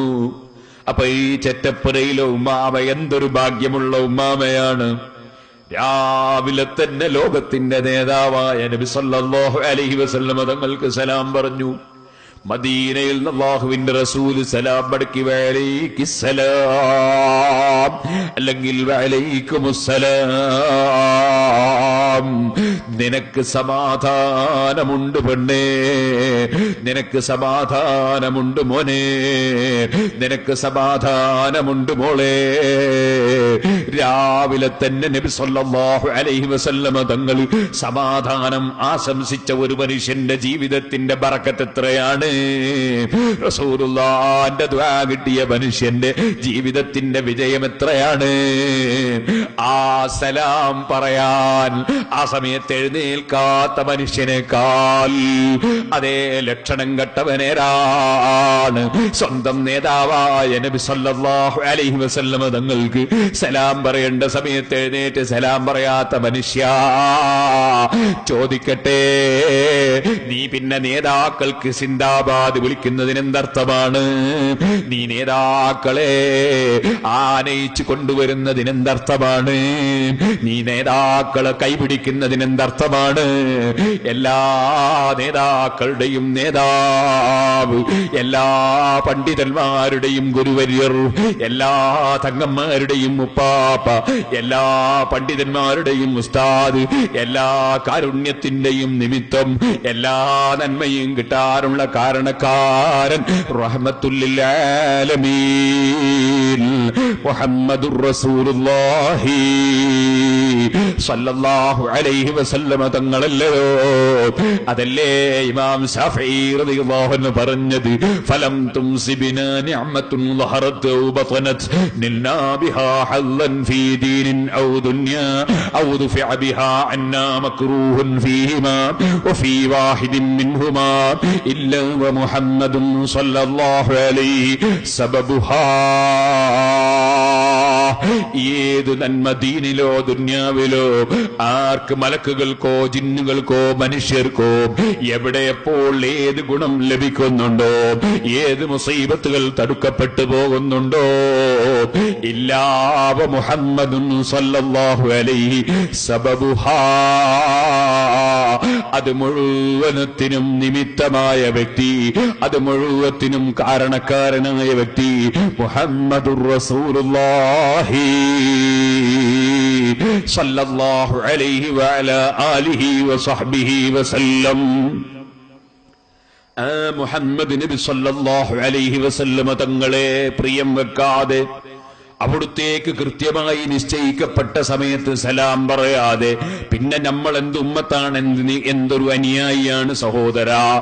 അതുകൊണ്ട് കൃത്യമായി നിസ്കരിക്കണമെന്ന് ഞാൻ എന്റെ മുസ്ലിം സഹോദരിമാരോട് സഹോദരന്മാരോട് പ്രത്യേകമായി വസിയ്യത്ത് ചെയ്യുകയാണ്. എന്റെ ഉമ്മമാരെ, ഞാൻ ഇന്നലെ കുറ്റ്യാടിയുടെ തൊട്ടടുത്ത് ചെറിയ കുമ്പളം എന്നൊരു സ്ഥലമുണ്ട്, പച്ചക്കറിയല്ല, ഒരു നാടാണ്. ഞാൻ അവിടെ ചെല്ലുന്ന സമയത്ത് സുന്നികളുടെ പള്ളിയൊക്കെ മുജാഹിദും ജമാഅത്ത് ഇസ്ലാമിയും ഒക്കെ പിടിച്ചെടുത്ത്, സുന്നികൾക്ക് പള്ളിയൊന്നുമില്ല, നൂറ്റാണ്ടുകളായി സുന്നികൾ കയ്യിലുള്ള പള്ളി, മദ്രസയും ഇല്ല. അൽഹംദുലില്ലാഹ് കുറ്റ്യാടി സിറാജുൽ ഹുദയുടെ പ്രവർത്തനവുമായി ഞാൻ അവിടെ പോയ തുടക്കത്തിൽ തന്നെ അവിടെയുള്ള പാവപ്പെട്ട ആളുകളൊക്കെ വിളിച്ച് അവർക്ക് ക്ലാസ് കൊടുത്ത്, അങ്ങനെ അൽഹംദുലില്ലാഹ് അവർ വളരെയേറെ പ്രവർത്തനം നടത്തി. ഒരു പഴയ മദ്രസ സുന്നികൾക്ക് തിരിച്ചിട്ടി. പള്ളി കിട്ടിയിട്ടില്ല, നമ്മുടെ പള്ളി ഇപ്പോഴും മറ്റവരെ കയ്യിൽ തന്നെ ഉണ്ട്. അവിടെ അൽഹംദുലില്ലാഹ് ഞാൻ ഒരു സ്ഥലം എടുത്തു, അവിടെ പുതിയ പള്ളി നിർമ്മിച്ചു. പഴയ മദ്രസ ഉള്ള സ്ഥലത്ത് ഞാൻ ഒരു കെട്ടിടം പണിതു. അത് പിന്നെ റോട്ടുമ്പോ തന്നെ ആയതുകൊണ്ട്, ഹൈവേ റോട്ടുമ്പൽ ആയതുകൊണ്ട് റോട്ടിന്റെ ശബ്ദ കോലാഹലം കൊണ്ട് പഠിപ്പിക്കാൻ കഴിയുന്നില്ല എന്ന് മുഅല്ലിമീങ്ങളൊക്കെ പറഞ്ഞപ്പോ പള്ളിന്റെ അടുത്ത് ഇപ്പോൾ വേറൊരു മദ്രസ അൽഹംദുലില്ലാഹ് ഉണ്ടാക്കി. ഇന്നലെ അതിന്റെ ഉദ്ഘാടനമായിരുന്നു. അപ്പോൾ അവിടെയുള്ള നാട്ടുകാർ ഒരു ക്യാമ്പും പരിപാടിയൊക്കെ വെച്ചു. ആ പരിപാടിയിൽ മുഖാമുഖം പരിപാടിയായിരുന്നു ഇന്നലെ. അങ്ങനെ ഞാൻ ആദ്യം 1 മണിക്കൂറോളം പ്രസംഗിച്ചു, ശേഷം ചോദ്യം ചോദിക്കാൻ അവസരം കൊടുത്തു. അപ്പൊ ഒരാൾ സദസ്സിൽ ചോദിച്ചാൽ സുന്നിയന്നെ, അയാൾ ചോദിച്ചു, അല്ല ഉസ്താദേ, പെണ്ണുങ്ങൾ ജുമാഅക്കും ജമാഅത്തിനും പള്ളി പോയാൽ എന്താ കുഴപ്പം? ഞാൻ ചോദിച്ചു, സ്ത്രീകളോട് അല്ലാഹുവിന്റെ കൽപ്പന, ഏകദേശ സ്ത്രീകളോടും അല്ലാഹുവിന്റെ കൽപ്പന, നിങ്ങൾ കൊല്ലത്തിൽ 3 മാസം നിസ്കരിക്കണ്ട. വളവട്ടൂരൊക്കെ ഉള്ള പെണ്ണുങ്ങൾക്ക് അള്ളാന്റെ നിയമം അങ്ങനെ, എല്ലാ ദിവസവും നിസ്കരിക്കുന്ന പെണ്ണുങ്ങൾ ഉണ്ടാവും. ചിലപ്പോ അവർ നിസ്കാരം നിർത്തല്ലോട്ടോ, ഞാൻ പറഞ്ഞു തീർത്തു കേൾക്കണം. എന്താണ് ഞാൻ പറഞ്ഞതിന്റെ അർത്ഥം? 1 മാസത്തിൽ 7 ദിവസവും 8 ദിവസമൊക്കെ ചില സ്ത്രീകൾക്ക് മെൻസസ് ഉണ്ടാകും, ഹൈദ് രക്തമുണ്ടാകും. അപ്പോഴവർ നിസ്കരിക്കാൻ പാടില്ല എന്ന് നിയമം. അങ്ങനെ ഒരു കൊല്ലത്തിൽ വരുമ്പോ എത്രയായി? ഒരു കൊല്ലത്തിൽ ഏകദേശം 3 മാസത്തോളം നിസ്കാരം ഉണ്ടാവില്ല, മൊത്തം കണക്കൂട്ടി നോക്കിയാൽ. ചില സ്ത്രീകൾക്ക് 15 ദിവസം വരെ മെൻസസ് ഉണ്ടാവും. അങ്ങനെയാണെങ്കിൽ കൊല്ലത്തിൽ 6 മാസം നിസ്കരിക്കണ്ട എന്ന് കൽപ്പന. പള്ളി പോ കൊടുക്കട്ടെ, വീട്ടിൽ തന്നെ നിസ്കരിക്കണ്ട എന്ന് കൽപ്പന. നിസ്കരിക്കണ്ട. പ്രസവരക്തം 2 മാസം വരെ ചിലപ്പോൾ ഉണ്ടാവും. ചിലപ്പോൾ 28 ദിവസം 30 ദിവസം 40 ദിവസം കൊണ്ടൊക്കെ കഴിയും. ചിലപ്പോൾ 1 സെക്കൻഡ് കൊണ്ടും കഴിയും. ചിലപ്പോൾ 2 മാസം വരെ ഉണ്ടാവും. അപ്പോ ഒരു പ്രസവിച്ച സ്ത്രീക്ക് 2 മാസം നിസ്കാരം വേണമെന്ന് കൽപ്പന. ഇവിടെ ഒക്കെ ഇല്ലേ അതേ ചോദ്യം, എന്താ ഹൈദുള്ള സമയത്ത് പെണ്ണുങ്ങൾ നിസ്കരിച്ചാൽ കുഴപ്പം? പ്രസവരക്തമുള്ള സമയത്ത് സ്ത്രീകൾ നിസ്കരിച്ചാൽ എന്താ കുഴപ്പം? പള്ളി കൊടുക്കട്ടെ, വീട്ടിൽ തന്നെ നിസ്കരിച്ചാൽ എന്താ കുഴപ്പം? കുഴപ്പമല്ല, കുഴപ്പമുണ്ടായാലും കുഴപ്പമുണ്ടാകാതിരിക്കുമല്ലോ ഇവിടുത്തെ വിഷയം. അല്ലാഹു റസൂൽ ഇത് പഠിപ്പിച്ചു എന്നുള്ളതാണ്. നബി സല്ലല്ലാഹു അലൈഹി വസല്ലം തങ്ങൾ പഠിപ്പിച്ചു, വബുയൂതുഹുന്ന ഖൈറുൽ ലഹുന്ന, സ്ത്രീകൾക്ക് നിസ്കരിക്കാൻ അവരുടെ വീടാണ് ഖൈർ. അപ്പോൾ അല്ലാഹുവിന്റെ റസൂലിനെ വിശ്വസിക്കുന്ന സ്ത്രീകൾ വീട്ടിൽ വെച്ച് നിസ്കരിക്കും. റസൂലുള്ളാഹിനെ വിശ്വസിക്കാതെ മൗലവിമാരെ വിശ്വസിക്കുന്ന സ്ത്രീകൾ പള്ളിയിൽ പോകും. റസൂലുള്ളാഹിനെ വിശ്വസിക്കുന്ന സ്ത്രീകൾ പള്ളിയിൽ നിന്ന് പോവില്ല, അവർ വീട്ടിൽ നിസ്കരിക്കും. കാരണം അതാണ് ഖൈറു എന്ന് നബി സല്ലല്ലാഹു അലൈഹി വസല്ലം പറഞ്ഞിട്ടുണ്ട് എന്ന് ഞാൻ അവിടെ വെച്ച് വിശദീകരിച്ച് പറഞ്ഞു. ഇതിനേക്കാൾ കൂടുതൽ വിശദീകരിച്ചിട്ടുണ്ട്, അവിടെ അതിന്റെ വേദിയാണ്, ഇവിടെ അതല്ലല്ലോ. പറഞ്ഞു വരുന്നത് ഇവിടെ സ്ത്രീകളോട് പറയട്ടെ, നിങ്ങൾ കൃത്യമായി 5 വഖത്ത് നിങ്ങളെ വീട്ടിൽ വെച്ച് കൃത്യമായി നിസ്കരിക്കണം. മെൻസസ് ഉള്ള സമയത്ത് നിസ്കാരം പാടില്ല, പ്രസവരക്തമുള്ള സമയത്ത് പാടില്ല. അതല്ലാത്ത സമയങ്ങളിൽ കൃത്യമായി ഉമ്മമാരെ നിങ്ങൾ നിസ്കരിക്കണം. നിസ്കാരം കൈയൊഴിക്കാൻ പാടില്ല. ചില സ്ത്രീകൾക്ക് മെൻസസിന്റെ പുറമെ രോഗം കാരണത്താൽ ബ്ലീഡിംഗ് ഉണ്ടാകുന്ന സ്ത്രീകളുണ്ട്. ആ സമയത്ത് അവർ നിസ്കരിക്കണം. അതെങ്ങനെ നിസ്കരിക്കണം എന്നത് നിങ്ങൾ പണ്ഡിതന്മാരോട് ചോദിച്ച് മനസ്സിലാക്കണം. അതിൽ പല വിധത്തിലുള്ളവരുണ്ട്, പല നിയമങ്ങളുണ്ട്. അതിൽ നേരത്തെ മെൻസസ് ഉണ്ടായി പതിവുള്ളവരുണ്ട്, അതുപോലെ പതിവില്ലാത്തവരുണ്ടാകാം. ചില സ്ത്രീകൾക്ക് നേരത്തെ മെൻസസ് ഉള്ള പീരീഡ് എപ്പോഴാണ് തുടങ്ങുന്നത്, എപ്പോഴാണ് അവസാനിക്കുന്നതെന്ന് ഓർമ്മയുള്ളവരുണ്ടാകാം, ഓർമ്മയില്ലാത്തവരുണ്ടാകാം. അവർക്കൊക്കെ വ്യത്യസ്ത നിയമങ്ങളുണ്ട്. അതുകൊണ്ട് ഞാൻ ഓർമ്മപ്പെടുത്തുന്നു, മെൻസസിന്റെ പീരീഡിനേക്കാൾ അധികം സ്ത്രീകൾക്ക് ബ്ലീഡിംഗ് ഉണ്ടാകുന്നുവെങ്കിൽ അവരാ സമയത്ത് നിസ്കരിക്കൽ നിർബന്ധമാണ്. എങ്ങനെ നിസ്കരിക്കണം എന്നത് മദ്രസകളിൽ പഠിപ്പിക്കപ്പെടുന്നുണ്ട്. ആ മദ്രസയിൽ പഠിച്ചത് ഓർമ്മയില്ലെങ്കിൽ പണ്ഡിതന്മാരോട് ചോദിച്ച് മനസ്സിലാക്കിയവർ നിസ്കരിക്കണമെന്നും, ചോദിക്കാൻ അവർക്ക് മടിയുണ്ടെങ്കിൽ ഭർത്താക്കന്മാര് ചോദിച്ച് മനസ്സിലാക്കി അവർക്ക് പഠിപ്പിച്ചു കൊടുക്കണമെന്നും സാന്ദർഭികമായി ഞാൻ ഉണർത്തുകയാണ്. ഒരു കാര്യം കൂടി എന്റെ ഉമ്മമാരോട് പറയട്ടെ. ഒരു സ്ത്രീയുടെ മെൻസസ് അത് നിൽക്കുന്നത് അസറിന്റെ സമയത്താണെങ്കിൽ, അസറിന്റെ സമയത്താണ് മെൻസസ് നിൽക്കുന്നതെങ്കിൽ ആ സ്ത്രീ കുളിച്ച് വൃത്തിയായി അസർ നിസ്കരിക്കണം. അതിന്റെ പുറമെ അതിന്റെ നേരെ മുമ്പത്തെ ദുഹറും നിസ്കരിക്കണം. ഒരു സ്ത്രീയുടെ മെൻസസ് നിൽക്കുന്നത് ഇശാഇന്റെ സമയത്താണെങ്കിൽ കുളിച്ച് വൃത്തിയായി ഇശാ നിസ്കരിക്കണം. അതിന്റെ പുറമെ ഇശാഇന് മുമ്പുള്ള മഗ്രിബും നിസ്കരിക്കണം. ഇത് കർമ്മശാസ്ത്രപരമായ ഒരു നിയമമാണ്. അതറിയാത്ത സ്ത്രീകൾ മനസ്സിലാക്കി വെക്കണം. അതേ സമയത്ത് സുബ്ഹി ആയതിനു ശേഷമാണ് മെൻസസ് നിൽക്കുന്നതെങ്കിൽ കുളിച്ച് വൃത്തിയായി സുബ്ഹി നിസ്കരിച്ചാൽ മതി. അതിന് മുമ്പത്തെ ഇശാ വേണ്ട. ളുഹർ നിസ്കാരത്തിന്റെ സമയത്താണ് മെൻസസ് നിൽക്കുന്നതെങ്കിൽ കുളിച്ച് വൃത്തിയായി ളുഹറും ളുഹറിന്റെ ശേഷമുള്ളതും നിസ്കരിച്ചാൽ മതി. ളുഹറിന് മുമ്പുള്ള സുബ്ഹി വേണ്ട. മഗ്രിബിന്റെ സമയത്താണ് മെൻസസ് നിൽക്കുന്നതെങ്കിൽ കുളിച്ച് വൃത്തിയായി മഗ്രിബും ശേഷമുള്ള നിസ്കാരങ്ങളും മതി. അസർ നിസ്കാരം നിർവഹിക്കേണ്ടതില്ല. നേരെ മറിച്ച് ഞാൻ ആദ്യം പറഞ്ഞത് മറന്നു പോകണ്ട. അസറിന്റെ സമയത്താണ് മെൻസസ് നിൽക്കുന്നതെങ്കിൽ അതിന് കൂടുതൽ സമയം വേണ്ട. മഗ്രിബ് 6 മണിക്കാണെങ്കിൽ 5:59 5:59 മെൻസസ് നിൽക്കുന്നതെങ്കിൽ കുളിച്ച് മഗ്രിബ് നിസ്കരിക്കണം. അതിന്റെ പുറമെ അസറിന്റെ സമയത്താണല്ലോ മെൻസസ് നിന്നത്, അതുകൊണ്ട് അസർ നിസ്കരിക്കണം. അതിന്റെ നേരെ തൊട്ട് മുമ്പുള്ള ദൂറും നിസ്കരിക്കണം. ഇതുപോലെ സുബ്ഹി 5 മണിക്കാണെങ്കിൽ 4:59 മെൻസസ് നിൽക്കുന്നതെങ്കിൽ തന്നെ ആ സ്ത്രീ അതാ കുളിച്ച് വൃത്തിയായി സുബ്ഹി നിസ്കരിക്കണം. അതിന്റെ പുറമെ ഇശാ നിസ്കരിക്കണം. ഇശാഇന് മുമ്പുള്ള മഗ്രിബും നിസ്കരിക്കണം. ഈ മസ്അല വഅദിന് വന്ന ഉമ്മമാരെ നിങ്ങൾ ശ്രദ്ധിച്ചു വെക്കണമെന്നുണർത്തുകയാണ്. പഴയ കാലത്ത് കർമ്മശാസ്ത്രപരമായ നിയമങ്ങൾ ധാരാളം പറയുന്ന വഅദിന്റെ 40 ദിവസം 60 ദിവസം 90 ദിവസമൊക്കെ നീണ്ടു നിൽക്കുന്ന വഅദ് പരമ്പരയുണ്ടായിരുന്നു. ഇല്ലേ പഴയ കാലത്ത്? 40 വയത് ഇല്ലേ? നിങ്ങളൊക്കെ കേട്ടില്ലേ? 40 വയതൊക്കെ കേട്ടില്ലേ? പഴയ കാലത്ത് അങ്ങനെ ഉണ്ടായിരുന്നു. ഇപ്പോഴതൊക്കെ പോയി. ഇൽമ് പറയാൻ ആളില്ല, മസ്അല പറയാൻ ആളില്ല, ഫിഖ് പറയാൻ ആളില്ല. ഉണ്ടെങ്കിൽ തന്നെ അവർക്ക് സമയമില്ല. ഉണ്ടെങ്കിൽ തന്നെ കേൾക്കാൻ ആൾക്ക് താല്പര്യമില്ല. അവനവന്റെ ദീനിന്റെ നിയമങ്ങൾ പഠിക്കൽ നിർബന്ധമല്ലേ സഹോദരന്മാരെ? നീണ്ടു നിൽക്കുന്ന കർമ്മശാസ്ത്രപരമായ നിയമങ്ങൾ പറയുന്ന ധാരാളം വേദികൾ അഹ്ലുസുന്നത്തി വൽ ജമാഅത്തിന്റെ പണ്ഡിതന്മാരും പ്രവർത്തകരും ഓരോ മഹല്ലത്തുകളിലും സംഘടിപ്പിക്കണം. മസ്അല നന്നായി പഠിച്ചു വഅദ് പറയുന്ന പണ്ഡിതന്മാരുണ്ടാകണം. കർമ്മശാസ്ത്ര നിയമങ്ങൾ ജനങ്ങൾക്ക് പറഞ്ഞു മനസ്സിലാക്കി കൊടുക്കണം. തഖ്വയിലേക്ക് ജനങ്ങളെ ക്ഷണിക്കണം. അതിനാണ് വഅദിന്റെ സദസ്സ്. വഅദിന്റെ സദസ്സ് എന്ന് പറഞ്ഞാൽ ഉസ്താദിനെ ചീത്ത പറയാനുള്ളതല്ല, ഉസ്താദുമാരെ പണ്ഡിതന്മാരെ കുറ്റം പറയാനുള്ളതല്ല, ആലിമീങ്ങളെ ഗ്രൂപ്പ് തിരിച്ച് ചീത്ത പറയാനുള്ളതല്ല, തങ്ങന്മാരെ നിസ്സാരപ്പെടുത്താനുള്ളതല്ല, ഇൽമിന്റെ സദസ്സ് ഗീബത്തും നമീമത്തും ഫിത്നയും ഫസാദും പറയാനുള്ളതല്ല.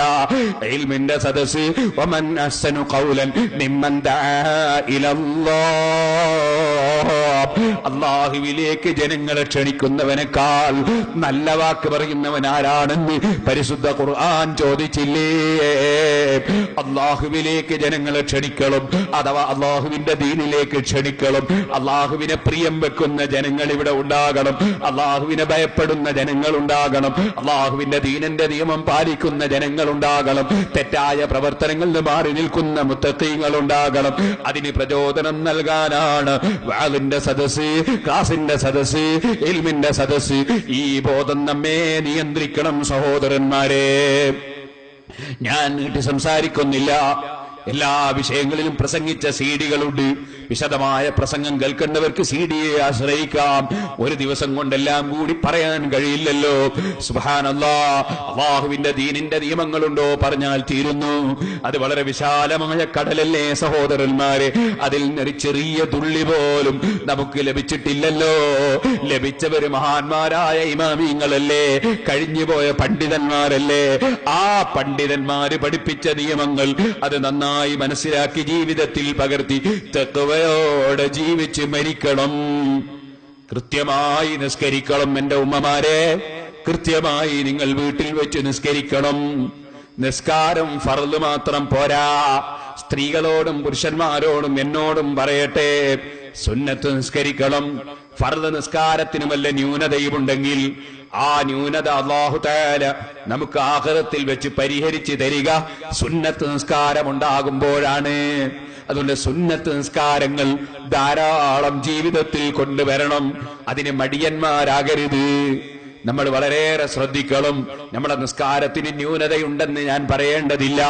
നിസ്കാരത്തിൽ കടന്നതിന് ശേഷം നമ്മുടെ മനസ്സിൽ എന്തൊക്കെ വേണ്ടാത്ത വിചാരം വന്നു, എന്തെല്ലാം വികാരം വന്നു, ആ നിസ്കാരം ന്യൂനതയുള്ളതല്ലേ.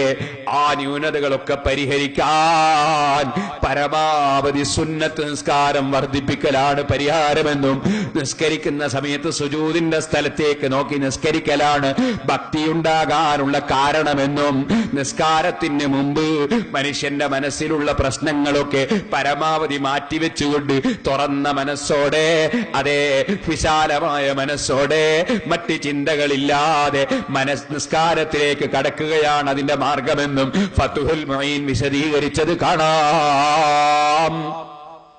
മലമൂത്ര വിസർജനം നടത്തേണ്ടവൻ അത് കഴിഞ്ഞിട്ടേ നിസ്കാരത്തിന് വരാവൂ. ഭക്ഷണത്തിന് വിശക്കുന്നവൻ ഭക്ഷണം കഴിച്ചിട്ടേ നിസ്കാരത്തിന് വരാവൂ. കാരണം നിസ്കാരത്തിൽ ഭക്ഷണത്തിന്റെ ചിന്ത, അതുപോലെ തന്നെ വിസർജനത്തിന്റെ ചിന്ത, അത്തരം ചിന്തകൾ വരാതിരിക്കാൻ മനസ്സ് ഫറാഗോടുകൂടി ഹൃദയം മറ്റുള്ള ജോലികളിൽ നിന്ന് ഒഴിവായി നിസ്കരിക്കുന്നതാണ് ഉത്തമം എന്ന് പണ്ഡിതന്മാര് രേഖപ്പെടുത്തിയിട്ടുണ്ട്. എന്നാലും നമ്മുടെ മനസ്സിൽ പലപ്പോഴും വേണ്ടാത്ത വിചാരം വരും. അതിനൊക്കെയുള്ള ഏറ്റവും വലിയ പരിഹാരം സുന്നത്ത് നിസ്കാരം വർദ്ധിപ്പിക്കുക. ഇമാം ഗസാലി റളിയല്ലാഹു അൻഹു പറഞ്ഞു, സുന്നത്ത് നിസ്കരിക്കണം ചെറുപ്പക്കാരും. ചില സ്ഥലത്തൊക്കെ വയസ്സുള്ള ആളുകൾക്ക് സുന്നത്ത് നിസ്കരിക്കും, ചെറുപ്പക്കാർ സുന്നത്ത് നിസ്കരിക്കൂല. നിങ്ങൾ ഇവിടെ ഒക്കെ അങ്ങനെ എനിക്കറിയില്ല. ഇപ്പൊ റമദാൻ മാസം കഴിഞ്ഞിട്ടേ ഉള്ളൂ, വയസ്സന്മാർക്ക് തറാവീഹ് നിസ്കരിച്ചും ചെറുപ്പക്കാരെ ഇറങ്ങിപ്പോയി. നിങ്ങൾ ഇവിടെ ഒക്കെ തന്നെ എനിക്കറിയില്ല. ചില സ്ഥലത്തൊക്കെ അങ്ങനെയാണ്. മുമ്പ് കാലത്ത് ഞാൻ റമദാനിൽ മലപ്പുറം ജില്ലയിൽ വേദന വരാറുണ്ട്. ഇപ്പൊ കുറെ കാലമായിട്ട് വരാറില്ല. അപ്പൊ ഞാൻ കണ്ടതും അങ്ങനെ തന്നെ. വയസ്സുള്ള കുറച്ച് ആളുകൾ നിസ്കരിച്ച് ചെറുപ്പക്കാർ ഇറങ്ങിപ്പോകുന്നു. അങ്ങനെ ഉണ്ടാകാൻ പാടില്ല. അങ്ങനെ ഉണ്ടാകാൻ പാടില്ല. നിങ്ങൾ നോക്കൂ, ഇവിടെ കുറെ കവുങ്ങുകളുണ്ട്, ഇവിടെ കുറെ തെങ്ങുകളുണ്ട്.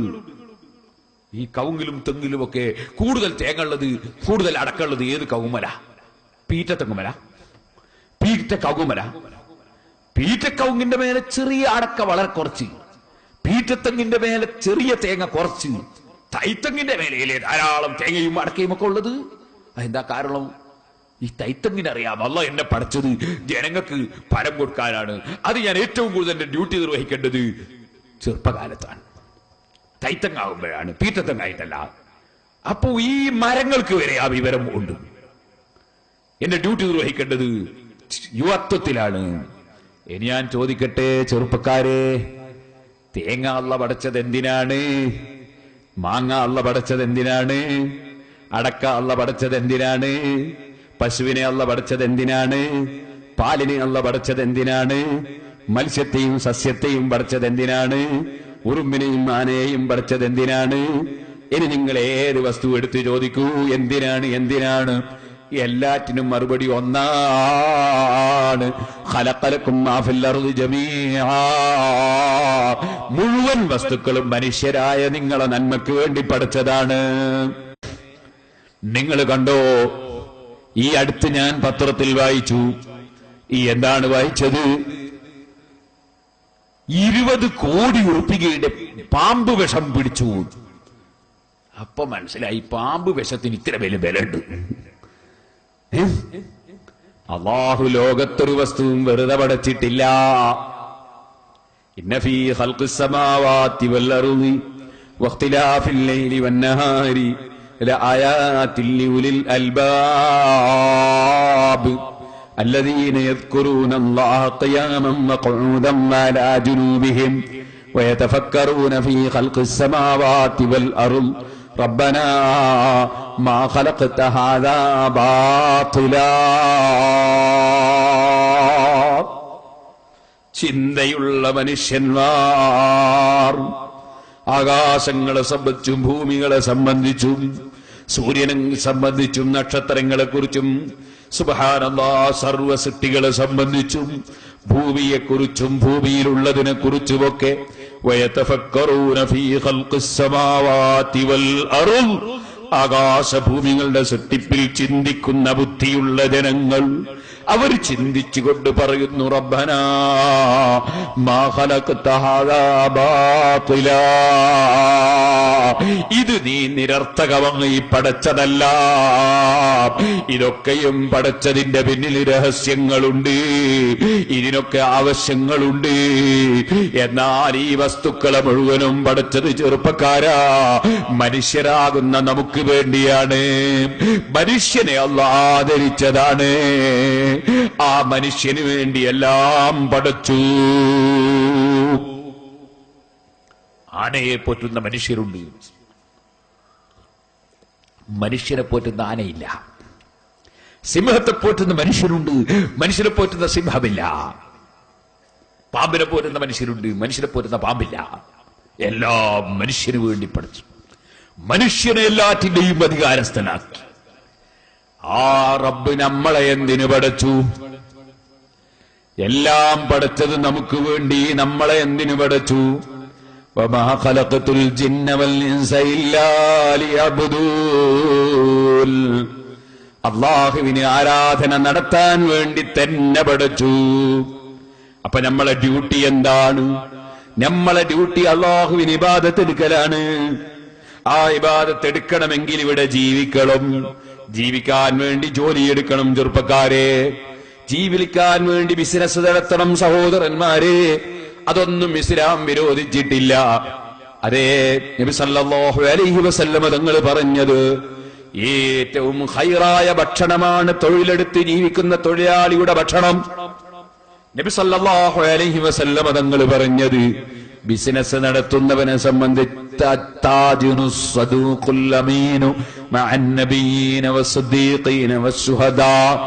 അമ്പിയാക്കളെ കൂടെയാണ്, സിദ്ദീഖീങ്ങളുടെ ശുഹദാക്കളെ കൂടെയാണ്. ആര്?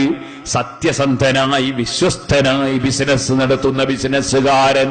ചതിക്കുന്നവനല്ല, വഞ്ചിക്കുന്നവനല്ല. മുതലാളിയെ വഞ്ചിക്കാതെ തൊഴിലെടുക്കുന്ന തൊഴിലാളിയെ വഞ്ചിക്കാതെ, ഒരു കക്ഷിയെയും വഞ്ചിക്കാതെ ബിസിനസ് നടത്തുന്ന മുതലാളി. എല്ലാം റബ്ബ് സ്വീകരിച്ചവര് തന്നെ. അല്ലാഹുവിന്റെ റസൂല് പറഞ്ഞു, വിശ്വസ്തനും സത്യസന്ധനുമായി ബിസിനസ് നടത്തുന്നവൻ നബിമാരുടെ കൂടെയാണ്, ശുഹദാക്കളെ കൂടെയാണ്, സിദ്ദീഖീങ്ങളെ കൂടെയാണ്. ചതിച്ചാൽ അവൻ നമ്മളിൽപ്പെട്ടവനല്ല. നബി സല്ലല്ലാഹു അലൈഹി വസല്ലം നടന്നിങ്ങനെ പോകുമ്പോ ഒരു സ്ഥലത്ത് ധാന്യം വിൽക്കുന്നത് കണ്ടു. വിൽക്കുന്ന ധാന്യത്തിന്റെ അടുത്ത് പോയി കൈ അങ്ങനെ തന്നെ ആ ചാക്കിന്റെ ഉള്ളിലേക്ക്, അല്ലെങ്കിൽ പാക്കറ്റിന്റെ ഉള്ളിലേക്ക്, അല്ലെങ്കിൽ ആ ധാന്യം സൂക്ഷിച്ച സ്ഥലത്ത് അതിന്റെ കൂമലിന്റെ ഉള്ളിലേക്ക് കൈ അല്ലാഹുവിന്റെ റസൂലങ്ങ് പ്രവേശിപ്പിച്ചു. അടിയിൽ നിന്ന് ധാന്യം വാരിയെടുത്തു. നനഞ്ഞ ധാന്യം. എന്താണോ നനഞ്ഞ സാധനം വിൽക്കുന്നു? നബിയെ മഴ പെയ്തപ്പോൾ നനഞ്ഞു പോയതാണ്. ഉടനെ തന്നെ അവിടുത്തെ ചോദ്യം, നനഞ്ഞത് നിനക്ക് മേലെ ഇട്ടുകൂടായിരുന്നോ? ചുവടെ നനഞ്ഞത് വെച്ച് മേലെ ഉണങ്ങിയത് വെച്ച് വിൽക്കുകയല്ലേ നീ? സുബ്ഹാനല്ലാഹ്, ഇപ്പോഴും ചില കച്ചവടക്കാരെ കാണാം, നാരങ്ങ കച്ചവടം. റോഡുകളുടെ മുഖമാക്കിയിട്ട് നല്ല നാരങ്ങ, നല്ല ആപ്പിള്, നല്ല പേരക്ക. സുബ്ഹാനല്ലാഹ്, 1 കിലോ വാങ്ങി വീട്ടിലെത്തി നോക്കിയാൽ മുഴുവനും കേടുള്ളത്, പിന്നെന്ന് വലിച്ചതാണ്. മുന്നിലൊക്കെയും നല്ലതാണ്. ഈ ഒരു സ്വഭാവം കണ്ടപ്പോ നബി സല്ലല്ലാഹു അലൈഹി വസല്ലമ തങ്ങൾ പറഞ്ഞു, മൻ വസ്സഫ ലൈസ മിന്നാ, ചതിക്കുന്നവൻ നമ്മളിൽ പെട്ടവനല്ല. ചതിക്കാൻ പാടില്ല, ചതിക്കാൻ പാടില്ല. സഹോദരന്മാരെ, ജോലി വേണം, ബിസിനസ് വേണം, ഒക്കെ വേണം. അതെല്ലാം ജീവിക്കാനാണ്. ജീവിക്കുന്നത് എന്തിനാണ്? അത് അല്ലാഹുവിനെ ഇബാദത്തെടുക്കാനാണ്. ആ ഇബാദത്തിന്റെ രംഗത്ത് ഡ്യൂട്ടി നിർവഹിക്കേണ്ടത് പ്രായമുള്ളവരെക്കാൾ ചെറുപ്പക്കാരാണെന്ന് ഞാൻ എന്റെ യുവാക്കളോട് പറയുന്നു. എന്റെ കാരണവന്മാരോട് പറയല്ല, അതപകേടായി പോകുമോ എന്നറിയില്ല. പക്ഷെ അല്ലാഹുവിന്റെ കോടതിയിലെത്തുമ്പോ എന്റെ പ്രായം ചെന്ന ആളുകൾ, കാരണവന്മാർ എന്നെ പിടികൂടരുതെന്ന് മനസ്സിലാക്കി ഞാൻ എന്റെ കാരണവന്മാരോട് പറയട്ടെ, യുവാക്കൾക്കാണ് ഡ്യൂട്ടി എടുക്കേണ്ടത്. യുവത്വത്തിലാണ് ഏറ്റവും കൂടുതൽ ഡ്യൂട്ടി എടുക്കേണ്ടതെന്ന് ഞാൻ എന്റെ ചെറുപ്പക്കാരോട് പറഞ്ഞതുകൊണ്ട്, ഓ പ്രായമുള്ള കാരണവന്മാരെ, നിങ്ങൾ ഡ്യൂട്ടി നിർത്തരുത് കേട്ടോ. നമ്മൾ പോകുന്നതിന് മുമ്പ് എത്രത്തോളം നമുക്ക് ഡ്യൂട്ടിയിൽ വർക്ക് ചെയ്യാൻ കഴിയുമോ, എത്രത്തോളം നമുക്ക് പ്രവർത്തിക്കാൻ, ഇബാദത്തെടുക്കാൻ കഴിയുമോ, അതല്ലേ നമ്മുടെ സമ്പാദ്യം. ഖൈറുക്കും മൻ ത്വാല ഉമറുഹു വഹസുന അമലുഹു, നിങ്ങളിൽ ഏറ്റവും ഉത്തമന്മാർ ദീർഘായുസ് ലഭിക്കുകയും നല്ല പ്രവൃത്തി ധാരാളം ചെയ്യാൻ തൗഫീഖ് ലഭിക്കുകയും ചെയ്തവരാണെന്ന് മുഹമ്മദുർ റസൂലുള്ളാഹി സല്ലല്ലാഹു അലൈഹി വസല്ലം പഠിപ്പിച്ചിട്ടുണ്ട്. അതുകൊണ്ട് തന്നെ പ്രായമുള്ളവർ ചിന്തിക്കേണ്ടത് ഇബ്നു നബാത്തുൽ മിസ്രി റളിയല്ലാഹു അൻഹു പറഞ്ഞതുപോലെയാണ്. ഇബ്നു നബാത്തുൽ മിസ്രി തങ്ങൾ പറഞ്ഞത് എന്താണ്? താടിയും തലയും ഒക്കെ നരച്ചു തുടങ്ങിയില്ലേ മനുഷ്യ? ഈ പാവപ്പെട്ട എന്നോട് പറയേണ്ട വാക്കാണത്. എനിക്ക് നരച്ചു തുടങ്ങിയിട്ടുണ്ട്. നരച്ചു തുടങ്ങിയവരോട് ഇബ്നു നബാത്തുൽ മിസ്രി തങ്ങളെ ഭാരവുകൾ പറഞ്ഞു, മോനെ നീ വാഴക്ക കണ്ടിട്ടില്ലേ? വാഴയുടെ മേലെയുള്ള, നേന്ത്രവാഴയുടെ മേലെയുള്ള, മൈസൂർ വാഴയുടെ മേലെയുള്ള, അതുപോലുള്ള വാഴയുടെ മേലെയുള്ള വാഴക്ക കണ്ടിട്ടില്ലേ? ആ പച്ചക്കായ പച്ചക്കളറിൽ നിൽക്കുമ്പോ അതിന്റെ തോലിന് മഞ്ഞ കളർ വന്നാൽ അത് ഇരിഞ്ഞെടുക്കാൻ സമയമായി എന്നതിന്റെ തെളിവല്ലയോ?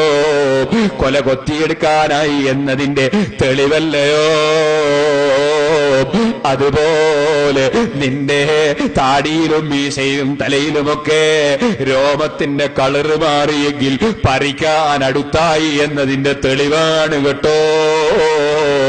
പറിക്കുന്നതിന് മുമ്പ് പരമാവധി സമ്പാദിക്കാൻ നോക്കൂ. ചെറുപ്പക്കാരെ വിളിച്ച് ഇബ്നു നബാത്തുൽ മിസ്രി തങ്ങൾ പറഞ്ഞു, ഓ ചെറുപ്പക്കാരാ, പച്ചക്കായ ഇരിഞ്ഞെടുക്കുന്നത് നീ കണ്ടിട്ടില്ലേ? മച്ചിങ്ങ കൊഴിഞ്ഞു പോകുന്നത് കണ്ടിട്ടില്ലേ? നീ അതുപോലെ ഒരുപാട് വസ്തുക്കൾ പച്ചയായ പച്ചമാങ്ങ തച്ചിടുന്നത് കണ്ടിട്ടില്ലേ? അതുപോലെ നിന്റെ യുവത്വത്തിലും നിനക്ക് മരണം സംഭവിക്കാം കേട്ടോ. കുട്ടികളെ വിളിച്ചിട്ട് പറഞ്ഞു, ഓ മക്കളെ, ഉണ്ണിമാങ്ങ കൊഴിഞ്ഞു പോകുന്നത് കണ്ടിട്ടില്ലേ? നിങ്ങൾ അതാ മിടിയിട്ട് വരുമ്പോ ഈച്ച കുത്തി പോകുന്നത് കണ്ടിട്ടില്ലേ? ചെറിയ സാധനങ്ങൾ അതാ ഉരുത്തിരിഞ്ഞു വരുമ്പോൾ തന്നെ നഷ്ടപ്പെട്ടു പോകുന്നത് കണ്ടിട്ടില്ലേ? ഏത് സമയത്തും മരണമാകാം. പോകാൻ ഒരുങ്ങി ജീവിച്ചവൻ വിജയിച്ചവൻ തന്നെ. സുന്നത്തുകൾ വർദ്ധിപ്പിക്കണം. ഓ ചെറുപ്പക്കാരാ, വളരെ മുസീബത്ത് പിടിച്ചൊരു സാധനമുണ്ട്. വലിയ ഉപകാരമുള്ളൊരു സാധനമാണ്. വലിയ മുസീബത്ത് പിടിച്ചൊരു സാധനമുണ്ട്. വലിയ ഉപകാരമുള്ളൊരു സാധനമാണ്. ഈ സാധനമാണത്. മൊബൈൽ ഫോൺ എന്നാണ് അതിന്റെ പേര്. സുബ്ഹാനല്ലാഹ്, കടുത്ത തോന്നിവാസം ചെയ്യേണ്ടവന് അതിനാവശ്യമായതെല്ലാം ഇതിൽ കിട്ടും. സുബ്ഹാനല്ലാഹ്, അത്യാവശ്യത്തിന് വേണ്ടി വന്നാൽ ഹജ്ജിന് പോയവനെ വിളിച്ച് മക്കയിലേക്ക് സംസാരിക്കാനും പറ്റും. വല്ലാത്ത ഉപകാരമുണ്ട്, വല്ലാത്ത ശല്യവുമുണ്ട്. ലുഖ്മാനുൽ ഹകീം തങ്ങളോട് പറഞ്ഞു. മൂപ്പരോട് ഒരു കാലത്ത് മൂപ്പര മുതലാളി പറഞ്ഞു, നീ ഏറ്റവും നല്ല സാധനം കൊണ്ടുവരണം ആട്ടിനെ അറുത്തിട്ട്. സുബ്ഹാനല്ലാഹ്, ലുഖ്മാനുൽ ഹകീം തങ്ങള് ആട്ടിന്റെ നാവും ആട്ടിന്റെ ഹൃദയവും എടുത്തുകൊണ്ട് കൊടുത്തു.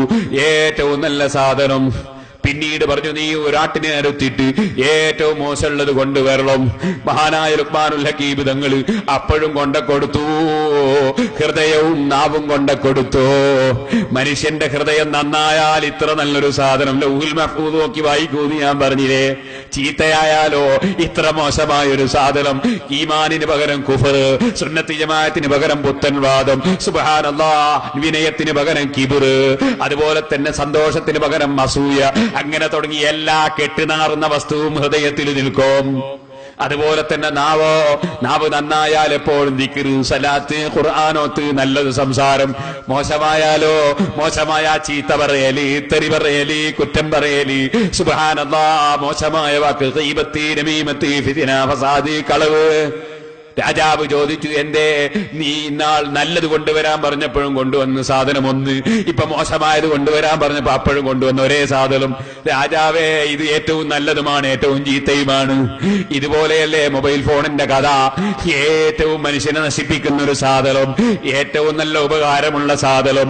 ഓ ചെറുപ്പക്കാരാ, ഇത് നിനക്ക് അല്ലാഹു തന്നത്. നിനക്കിതിൽ അതാ വേണ്ടാത്ത പാട്ട് കേൾക്കാനല്ല, വേണ്ടാത്ത ചിത്രം നോക്കാനല്ല, വേണ്ടാത്തത് ആസ്വദിക്കാനല്ല, ഉറങ്ങുന്ന സമയത്ത് ഇതിന്റെ ട്യൂണും കേട്ട് കിടന്നുറങ്ങാനല്ല. ഉറങ്ങുന്ന സമയത്ത് നീ ആയത്തുൽ കുർസി ഓതിക്കെടുക്കൂ, അതുപോലെ ഒതുവെടുത്തിട്ട് കിടന്നുറങ്ങൂ, നീ ഖുർആൻ ഓതിക്കെടുക്കൂ, നീ ദിക്ർ ചൊല്ലിക്കെടുക്കൂ, ഒരു 33 സുബ്ഹാനല്ലാഹ് ചൊല്ലൂ, ഒരു 33 അൽഹംദുലില്ലാഹ് ചൊല്ലൂ, ഒരു 34 അല്ലാഹു അക്ബർ ചൊല്ലൂ. 100 ദിക്ർ. നീ ഇതാ നിന്റെ അക്കൗണ്ട് ക്ലോസ് ആക്കുന്ന സമയമാണ് ഉറക്കിന്റെ സമയം. ഇതുവരെയുള്ള കർമ്മങ്ങളൊക്കെ നിന്റെ അക്കൗണ്ടിലേക്ക് ഇട്ടിട്ട് അക്കൗണ്ട് ക്ലോസ് ആക്കുന്ന സമയമാണ്. വരവുണ്ട്, ചെലവുണ്ട്. രാവിലെ മുതലേ നീ ചെയ്ത തെറ്റുകൾ ചെലവിന്റെ ഇനത്തിലാണ്, നീ ചെയ്ത സൽക്കർമ്മങ്ങൾ വരവിന്റെ ഇനത്തിലാണ്. ഏതാണ് തൂങ്ങുന്നതെന്ന് മനസ്സിലായിട്ടില്ല. ഉറങ്ങാൻ കിടക്കുന്ന സമയമല്ലേ. 1000 പ്രതിഫലം കിട്ടുന്ന ഒരു 100 ദിക്ർ, ഒരു 33 സുബ്ഹാനല്ലാഹ്, ഒരു 33 അൽഹംദുലില്ലാഹ്, ഒരു 34 അല്ലാഹു അക്ബർ ചൊല്ലിയിട്ട് കിടന്നാൽ നിന്റെ അക്കൗണ്ട് ക്ലോസ് ആക്കുന്ന സമയത്ത് 1000 പ്രതിഫലം നിന്റെ അക്കൗണ്ടിലേക്ക് കിട്ടി കേട്ടോ. ദിക്റും ഖുർആനുമായി കിടന്നുറങ്ങുക, ട്യൂണും കേട്ട് കിടന്നുറങ്ങല്ലേ ചെറുപ്പക്കാരാ.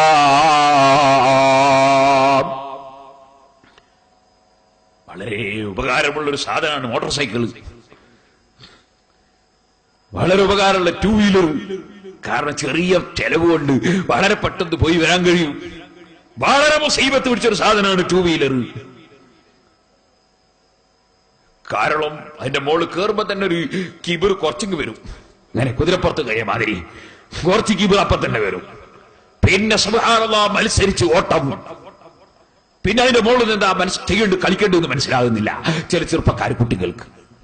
ഇവിടെ ഒന്നും അങ്ങനത്തെ തമ്മാടി കുട്ടികൾ ഉണ്ടാവില്ല ഞാൻ മനസ്സിലാക്കുന്നത്. അഹങ്കാരം. എന്നിട്ട് എവിടെങ്കിലും പോയി ആക്സിഡന്റ് ആയി മരിച്ചു, അല്ലെങ്കിൽ കാല് പൊട്ടി, കൈ പൊട്ടി, തല പൊട്ടി, എന്നിട്ട് സമുദായം കണ്ണീരൊഴുക്കി. അതേ സമയത്ത് അത്യാവശ്യത്തിന് പോകേണ്ടി വന്നാൽ, എനിക്കറിയാം നമ്മുടെ സിറാജുൽ ഹുദയിലെ സ്കൂൾ പഠിപ്പിക്കുന്ന ചില ഉസ്താദുമാരുണ്ട്. രാവിലെ സുബഹിന്റെ സമയത്ത് ഞാൻ കാസർഗോഡ് നിന്നോ മറ്റോ ആ വടക്കൻ ഭാഗത്ത് നിന്ന് വരികയാണെങ്കിൽ ഞാൻ എന്റെ വീട്ടിൽ താമസിച്ചിട്ട് ഇങ്ങോട്ട് വരുന്ന സമയമായിരിക്കും. രാവിലെ സുബഹി നിസ്കരിച്ച് വീട്ടിൽ നിന്ന് വരുമ്പോൾ ഉണ്ടാവും 2 സൈക്കിളിൽ 2 മുഴാന്മാർ പോകുന്നു. അവരെ നാട്ടിൽ നിന്ന് അവർ മദ്രസ പഠിപ്പിക്കുന്ന സ്ഥലത്തേക്ക് ഞാൻ മനസ്സിലാക്കുന്ന ശേഷം 40-50 കിലോമീറ്റർ ഉണ്ട് സൈക്കിൾ മേലാ പോവാ. ആ സൈക്കിൾ വന്ന് അത് പോയി പഠിപ്പിച്ചിട്ട് അങ്ങനെ തന്നെ അവർ വരും. നാദാവത്ത് ദാറുൽ ഹുദ ഇംഗ്ലീഷ് മീഡിയം സ്കൂളിൽ ക്ലാസ് എടുക്കാൻ വരും. അവർക്ക് ക്ലാസ്സും കേട്ടിട്ട് പിന്നെ അവരുടെ നാട്ടിലേക്ക് 10-30 കിലോമീറ്റർ പിന്നെ പോകും. തിരിച്ച് രാവിലെ പിന്നെയും പോകും. അവർക്ക് കാറെടുത്ത് പോകാൻ അവർക്കൊണ്ട് കഴിയില്ല. അവർക്ക് സൈക്കിളിൽ പോകാൻ തന്നെ സാധിക്കുള്ളൂ. അവർ സൈക്കിളിൽ പോവാണ്, തെറ്റല്ല, ആവശ്യത്തിന് പോവാണ്. അല്ലാഹു തആല അത്യാവശ്യത്തിന് വേണ്ടി സൈക്കിൾമലോ വേറെ ഏത് വാഹനത്തിലോ ഏത് മോമിനികൾ യാത്ര ചെയ്യുന്നുണ്ടോ അല്ലാഹു അതിന്റെ പ്രത്യേകമായ സംരക്ഷണം നൽകുമാറാകട്ടെ. സൈക്കിൾമ പോകല് ഹറാമല്ല, കറാഹത്തല്ല, ആവശ്യത്തിന്. അതേ സമയത്ത് അതേ സൈക്കിൾമ കയറിയിട്ട് ഹൊങ്ക് കളിച്ചാൽ, കിബിർ കളിച്ചാൽ, അങ്ങനെ കാണുന്നു ചില സ്ഥലത്ത്. ഇവിടെ ഒന്നും ഇങ്ങനെ ഉണ്ടാവില്ല എന്ന് മനസ്സിലാക്കുന്നു. കാണുന്നു ചില സ്ഥലത്ത്. എന്തിന്? കിബിർ കാണിക്കണോ? അല്ലാഹുവിന്റെ അടുക്കലല്ലേ നമ്മുടെ സംരക്ഷണം. ഓരോ സെക്കൻഡിനും അല്ലാഹുവല്ലേ നമുക്ക് കാവല് തരുന്നത്? നമുക്ക് ബോധം വേണം. ഞാൻ പറയട്ടെ, ചിലര് സ്വന്തം ഭാര്യനെ കൂട്ടിയിട്ട് സൈക്കിളിന്റെ ബാക്കിൽ യാതൊരു ദൂരത്തില്ല, ഇപ്പൊ ആസ്പത്രിയിലെത്താതെ ഒരു വണ്ടിയില്ല. അപ്പൊ ശരിക്ക് ഭാര്യനെ പർദ്ദ ധരിപ്പിച്ച്, എന്നിട്ട് മക്കനിടിച്ച്, എന്നിട്ട് നിഖാബ് മുഖമൂടിയും ധരിപ്പിച്ച്, എന്നിട്ട് ആ സൈക്കിളിന്റെ പിന്നിൽ കൊണ്ടുപോയല്ലാതെ ഇപ്പൊ ആസ്പത്രിയിൽ എത്തിക്കാൻ വയ്യില്ല. അങ്ങനെ ഒരു സ്ത്രീയെ കൊണ്ടുപോയാൽ അത് തെറ്റാണെന്ന് ഞാൻ പറയുന്നില്ല, അതല്ലാതെ നിർവാഹമില്ലല്ലോ. അതേ സമയത്ത് അങ്ങനടിയിലൂടെ പച്ചാപ്പകല് കാണുന്ന പുരുഷന്മാർ മുഴുവനും നോക്കുന്ന നിലക്ക് സാരിയും ഉടുപ്പിച്ച്, അല്ലെങ്കിൽ തലമറക്കാതെ മാറുമറക്കാതെ ശരീരം മറക്കാതെ സൈക്കിളിന്റെ പിന്നിൽ ഇരുത്തിയിട്ട് ജനങ്ങളെ മുന്നിൽ കൂടി ഡുഡുഡു എന്ന് പറഞ്ഞൊരു ഒറ്റപ്പോക്ക്. എന്ത് പോക്കാണത്? ولا يضربن بأرجلهن ليعلم ما يخفين من زينتهن. ഓ സ്ത്രീകളെ, നിങ്ങളെ കാലിന് ധരിച്ച ചെരുപ്പ് കാരണത്താലോ, കാലിന് ധരിച്ച പാദസരം കാരണത്താലോ, ആഭരണം കാരണത്താലോ, അതേ കരയുന്ന ചെരുപ്പ് കാരണത്താലോ, ഏത് വിധത്തിലാണെങ്കിലും ശരി, നിങ്ങളെ കാലെടുത്ത് വെച്ചുകൊണ്ടുള്ള ശബ്ദം പോലും കേൾപ്പിച്ച് മറ്റൊരു പുരുഷൻ തിരിഞ്ഞു നോക്കാൻ അവസരമുണ്ടാക്കരുത് കേട്ടോ. ഖുർആൻ സ്ത്രീകളോട് കൽപ്പിച്ചില്ലേ, വഖർന ഫീ ബുയൂതികുന്ന വലാ തബറജ്ന തബറുജൽ ജാഹിലിയത്തിൽ ഊലാ വഖിംനസ്സലാ. സ്ത്രീകളെ, വീട്ടിലടങ്ങി ഒതുങ്ങി കഴിയണം, കൃത്യമായി നിസ്കരിക്കണം, ജാഹിലിയ കാലം പോലെ ഭംഗി പ്രകടിപ്പിച്ച് നീങ്ങരുത്. ഖുർആൻ നിർദ്ദേശം നൽകിയില്ലേ? ഓ മുസ്ലിം ചെറുപ്പക്കാരെ, അറിയില്ലേ നിങ്ങൾക്ക്? സഹീഹ് മുസ്ലിമിനുണ്ടൊരു ഹദീസ്. ഒരു ചെറുപ്പക്കാരൻ നബി സല്ലല്ലാഹു അലൈഹി വസല്ലം തങ്ങളെ സമീപത്ത് വന്ന് ചോദിക്കുന്നു, നബിയേ, ഞാനൊന്നെന്റെ ഭാര്യ വീട്ടിൽ പോകട്ടെ നബിയേ. ഏതാ സമയം? ഇസ്ലാമിന്റെ വിരോധികൾ മുസ്ലിമീങ്ങളെ കൊന്നൊടുക്കാൻ വന്നൊരു സന്ദർഭമാണ്. അപ്പോൾ അവരെ നേരിടുന്ന യുദ്ധമാണ്. ആ യുദ്ധം നടക്കുമ്പോ ഇന്നത്തെ തീവ്രവാദികളും അതുപോലെ ഭീകരവാദികളും പറയുന്നത് പോലെ ഇസ്ലാം എന്ന് പറയുന്നത് ഭീകരവാദം, അതേ ഭീകരവാദത്തെയും പ്രോത്സാഹിപ്പിച്ചിട്ടില്ല, തീവ്രവാദത്തെ പ്രോത്സാഹിപ്പിച്ചിട്ടില്ല, മറിച്ച് കടുത്ത ഭാഷയിൽ എതിർത്തതാണ്.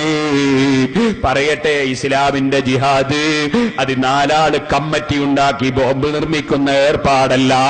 ഇസ്ലാമിന്റെ ജിഹാദ് ഏതെങ്കിലും ഒരു പെണ്ണിനെ പ്രേമിച്ച് വ്യഭിചാരത്തിന് തുരിഞ്ഞിട്ട് ഇസ്ലാമിലേക്ക് ജനങ്ങളെ കൊണ്ടുവരുന്ന കഥാ കടുത്ത തമ്മാടിത്തമല്ല. ഇസ്ലാമിന്റെ ജിഹാദ് അത് അധ്വാനമാണ്. ഇസ്ലാമിനെ നശിപ്പിക്കാൻ വരുന്നവരെ ഇസ്ലാമിക ഭരണകൂടത്തിൻ കീഴിൽ നിന്നുകൊണ്ട് നബി സല്ലല്ലാഹു അലൈഹി വസല്ലമ തങ്ങളാകുന്ന രാഷ്ട്രത്തലവന്റെ പിന്നിൽ നിന്ന് സഹാബത്ത് നേരിട്ടിട്ടുണ്ട്. ഒരു രാഷ്ട്രത്തലവന്റെ പിന്നിലാണ് ഇസ്ലാമിന്റെ യുദ്ധം. അതാണ് ബുഖാരിയിൽ കണ്ടില്ലേ, ബാബു അൽ ഇമാമു ജുന്നത്തുൻ യുഖാതലു മിൻ വറാഇഹി. ഇമാം അതാ ഭരണാധികാരിയുടെ പിന്നിൽ നിന്നുകൊണ്ടാണ് ഇസ്ലാമിന്റെ പോരാട്ടം. ഓ മുഅ്മിനേ, നാലാള് കമ്മിറ്റി ഉണ്ടാക്കി ഗവൺമെന്റിനെ അട്ടിമറിക്കാമെന്ന ചിന്തയിൽ നിങ്ങൾ കണ്ടില്ലേ, കാശ്മീരിൽ തീവ്രവാദം നടത്തിയിട്ട് ആയിരക്കണക്കിന് മുസ്ലിങ്ങളെ കൊന്നൊടുക്കിയില്ലേ? രണ്ടു കൂട്ടരും കൊന്നത് മുസ്ലിമിനെയല്ലേ? നേരിടുന്നവർ കൊന്നതും മുസ്ലിമിനെ, തീവ്രവാദം ഉണ്ടാക്കുന്നവൻ കൊന്നതും മുസ്ലിമിനെ. അങ്ങനെ ആയിരങ്ങൾ മരിക്കാൻ കാരണമായത് തീവ്രവാദമല്ലേ? ചോദിക്കട്ടെ, ഇന്ന് ലോകത്തുള്ള സർവ്വ മുസീബത്തും തീവ്രവാദത്തിന്റെ പേരിലല്ലേ? ഞാൻ അതിലേക്ക് ഇപ്പൊ കടന്ന് സംസാരിക്കുന്നില്ല. നാശം, ഏറ്റവും വലിയ നാശമുണ്ടാക്കുന്ന പ്രസ്ഥാനമാണ് തീവ്രവാദി പ്രസ്ഥാനങ്ങൾ. മുസ്ലിമീങ്ങൾ ഒരിക്കലും അവരുടെ ചക്കരവാക്കി കെട്ടുപെട്ടു പോകണ്ട. ഇപ്പോൾ അതിലേക്ക് കിടന്ന് സംസാരിക്കുന്നില്ല. ഇസ്ലാം ദീൻ എങ്ങനെ നിലനിർത്തണമെന്ന് പണ്ഡിതന്മാർക്കറിയാം, ജനങ്ങൾ എങ്ങനെ പ്രവർത്തിക്കണമെന്ന് പണ്ഡിതന്മാർക്കറിയാം. അവര് ഖുർആൻ പഠിച്ചിട്ടുണ്ട്, ഹദീസ് പഠിപ്പിച്ചിട്ടുണ്ട്, അവര് റസൂലുള്ളാഹിന്റെ ദീൻ അയിമ്മത്ത് മുഖേന മനസ്സിലാക്കിയിട്ടുണ്ട്. കാണുന്ന ആളുകളോട് സക്കാത്തിന്റെ പൈസയും കമ്മിറ്റി മുഖേന പിരിച്ചിട്ട് ആയുധം വാങ്ങിക്കൂട്ടുന്ന ഏർപ്പാട് ഇസ്ലാമല്ല. അവർക്ക് സക്കാത്ത് കൊടുത്താൽ വീടുന്നതുമല്ല. മുസ്ലിമീങ്ങളെ, ഒരിക്കലും ഒരു മുസ്ലിം തീവ്രവാദത്തിലേക്ക് പോകണ്ട. ഇസ്ലാമിന്റെ ജിഹാദ് എന്താണെന്ന് പണ്ഡിതന്മാർക്കറിയാം. അത് വേണ്ട സന്ദർഭങ്ങളിൽ അവർ പറഞ്ഞിട്ടുമുണ്ട്. ഇപ്പോൾ ഞാൻ അതിലേക്ക് കടന്ന് സംസാരിക്കുന്നില്ല. പറഞ്ഞു വന്നതോർക്കളും അല്ലാഹുവിന്റെ റസൂൽ സല്ലല്ലാഹു അലൈഹി വസല്ലമ തങ്ങളുടെ കൂടെ അതാ അനിവാര്യ ഘട്ടത്തിൽ, യുദ്ധം നടക്കുന്ന ഘട്ടത്തിൽ യുദ്ധത്തിന് പോയപ്പോൾ ആ യുദ്ധത്തിൽ പങ്കെടുക്കുന്ന ഒരു ചെറുപ്പക്കാരനാണ്, നബിയെ ഞാനൊന്നെന്റെ വീട്ടിലേക്ക് പോകട്ടെ, ഞാൻ ഈ അടുത്താണ് വിവാഹം കഴിച്ചത്, ഞാൻ അടുത്ത് വിവാഹം കഴിച്ചൊരു ചെറുപ്പക്കാരനാണ്, ഞാനൊന്നെന്റെ ഭാര്യയുള്ള വീട്ടിലേക്ക് പോകട്ടെ. ചോദിച്ചപ്പോൾ സമ്മതം കൊടുത്തു. യുദ്ധത്തിനിടയിൽ സമ്മതം കൊടുത്തു. പറഞ്ഞു ആയുധം കരുതി പോകണം, ശത്രുക്കൾ എവിടെയെങ്കിലും ഉണ്ടെങ്കിലോ. ആയുധവും കയ്യിൽ പിടിച്ച ചെറുപ്പക്കാരൻ വീട്ടിലേക്ക് പോയി. ഓ യുവാക്കളെ, കയറി ചെല്ലുമ്പോൾ കണ്ടതെന്താണ്? സ്വന്തം ഭാര്യ റൂമിന്റെ പുറത്തു വന്ന് നിൽക്കുന്നു. അതിഷ്ടപ്പെട്ടില്ല. വീട്ടിൽ അടങ്ങി ഒതുങ്ങിയിരിക്കേണ്ട ഭാര്യ വീട്ടിൽ നിർത്തിപ്പോയ ഞാൻ തിരിച്ചു വരുമ്പെന്തേ പുറത്ത് കാണുന്നു. ദേഷ്യം പിടിച്ചു.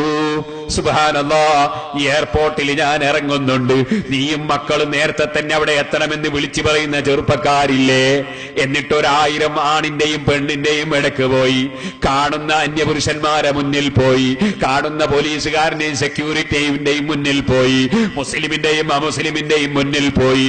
ആ എയർപോർട്ടിൽ പോയിട്ട് സുബ്ഹാനല്ലാഹ് സ്വന്തം ശരീരത്തിന്റെ ഭംഗിയും പ്രകടിപ്പിച്ച് കാത്തി നിൽക്കുന്ന ഉളുപ്പില്ലാത്ത സ്ത്രീകളില്ലേ? അതിന് ക്ഷണിച്ചു വരുത്തുന്ന ചെറുപ്പക്കാരില്ലേ?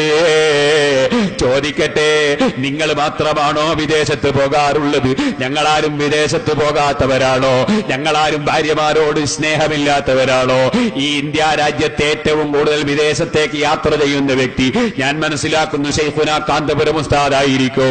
ചോദിക്കട്ടെ, ഞങ്ങളൊക്കെ പോകുമ്പോൾ ഞങ്ങളെ ഭാര്യമാരെ എയർപോർട്ടിലേക്ക് വിളിക്കാറുണ്ടോ? ഞങ്ങൾ പോയി വരുന്ന സമയത്ത് എയർപോർട്ടിലേക്ക് ക്ഷണിക്കാറുണ്ടോ? എന്തിനാണ് ഈ പെണ്ണിനെ കൊണ്ടുവന്ന് കാഴ്ചവെക്കുന്നത്? മോനെ, നീയൊന്ന് അല്പം നിനക്ക് ചിന്തിച്ചുകൂടെ? പറയട്ടെ, അല്ലാഹുവിനെ ഭയപ്പെട്ട് ജീവിക്കണം, തഖ്വയോടെ ജീവിക്കണം. ഓ ഉമ്മമാരെ, നിങ്ങൾക്ക് എയർപോർട്ട് കാണണം അല്ലേ? നല്ല നിയ്യത്തോടെ ഇരുന്നോ, ഹജ്ജിന് പോകാമല്ലോ, എയർപോർട്ട് കാണാമല്ലോ, പ്ലെയിനിൽ കയറാമല്ലോ, ഹജ്ജിന് തൽബിയത്തും ചൊല്ലി ലബ്ബൈക അല്ലാഹുമ്മ ലബ്ബൈക് ഉത്തരം ചെയ്യുന്നുവെന്ന് സന്തോഷപൂർവ്വം പറഞ്ഞുകൊണ്ട് ഭക്തിയോടെ പോകാനുള്ള യാത്രക്ക് അല്ലാഹ് നിങ്ങൾക്ക് തൗഫീഖ് നൽകട്ടെ. എന്റെ പ്രസംഗം കേൾക്കുന്ന ഉമ്മമാരെ, അന്യപുരുഷന്മാരെ മുന്നിലേക്ക്, എയർപോർട്ടിലേക്ക് എന്റെ ഭാര്യയെ ഞാൻ വിളിച്ചിട്ടില്ല. പക്ഷേ ഹജ്ജിന് പോകാൻ വേണ്ടി എന്റെ ഭാര്യ 2 തവണ എന്റെ കൂടെ വന്നിട്ടുണ്ട്. എന്തുകൊണ്ടെന്നാൽ എനിക്ക് കഴിവും പ്രാപ്തിയും ഉണ്ടായിട്ടല്ല. അല്ലാഹ് തൗഫീഖ് തരും, അല്ലാഹ് തൗഫീഖ് തരും. അതിന് നിങ്ങൾ ക്ഷമിച്ചു നിൽക്കണം. ഞാൻ ഇപ്പോൾ അതിലേക്ക് കടന്ന് സംസാരിക്കുന്നില്ല. പറഞ്ഞു വന്ന വിഷയം തീർക്കട്ടെ. അങ്ങനെ അതാ മഹാനായ ഈ ചെറുപ്പക്കാരനായ സഹാബി വീട്ടിലേക്ക് അങ്ങ് ചൊല്ലുമ്പോ വീട്ടിന്റെ പുറത്ത് ഭാര്യ വന്നു നിൽക്കുന്നത് കണ്ടപ്പോ ഈമാൻ അതാ ഹൃദയത്തിൽ തിളച്ചു മറിഞ്ഞു. കയ്യിലുള്ള കുന്തം കൊണ്ട് സ്വന്തം ഭാര്യയെ കുത്താനൊരുങ്ങി. എന്തിന് നീ പുറത്തു വന്നു നിന്നു? ഉടനെ ആ പെണ്ണ് പറഞ്ഞു, എന്നെ ഒന്നും ചെയ്യല്ല, ഞാൻ എന്തിനു പുറത്തു വന്നു എന്ന് നിങ്ങളൊന്ന് കയറി നോക്കൂ. വാതിൽ തുറന്നു നോക്കുമ്പോ ഒരു പടുകൂറ്റൻ പാമ്പ്, ഒരു പടുകൂറ്റൻ പാമ്പ് അവിടെ അതാ കട്ടിലിന്റെ ഉള്ളിൽ കിടക്കുന്നു.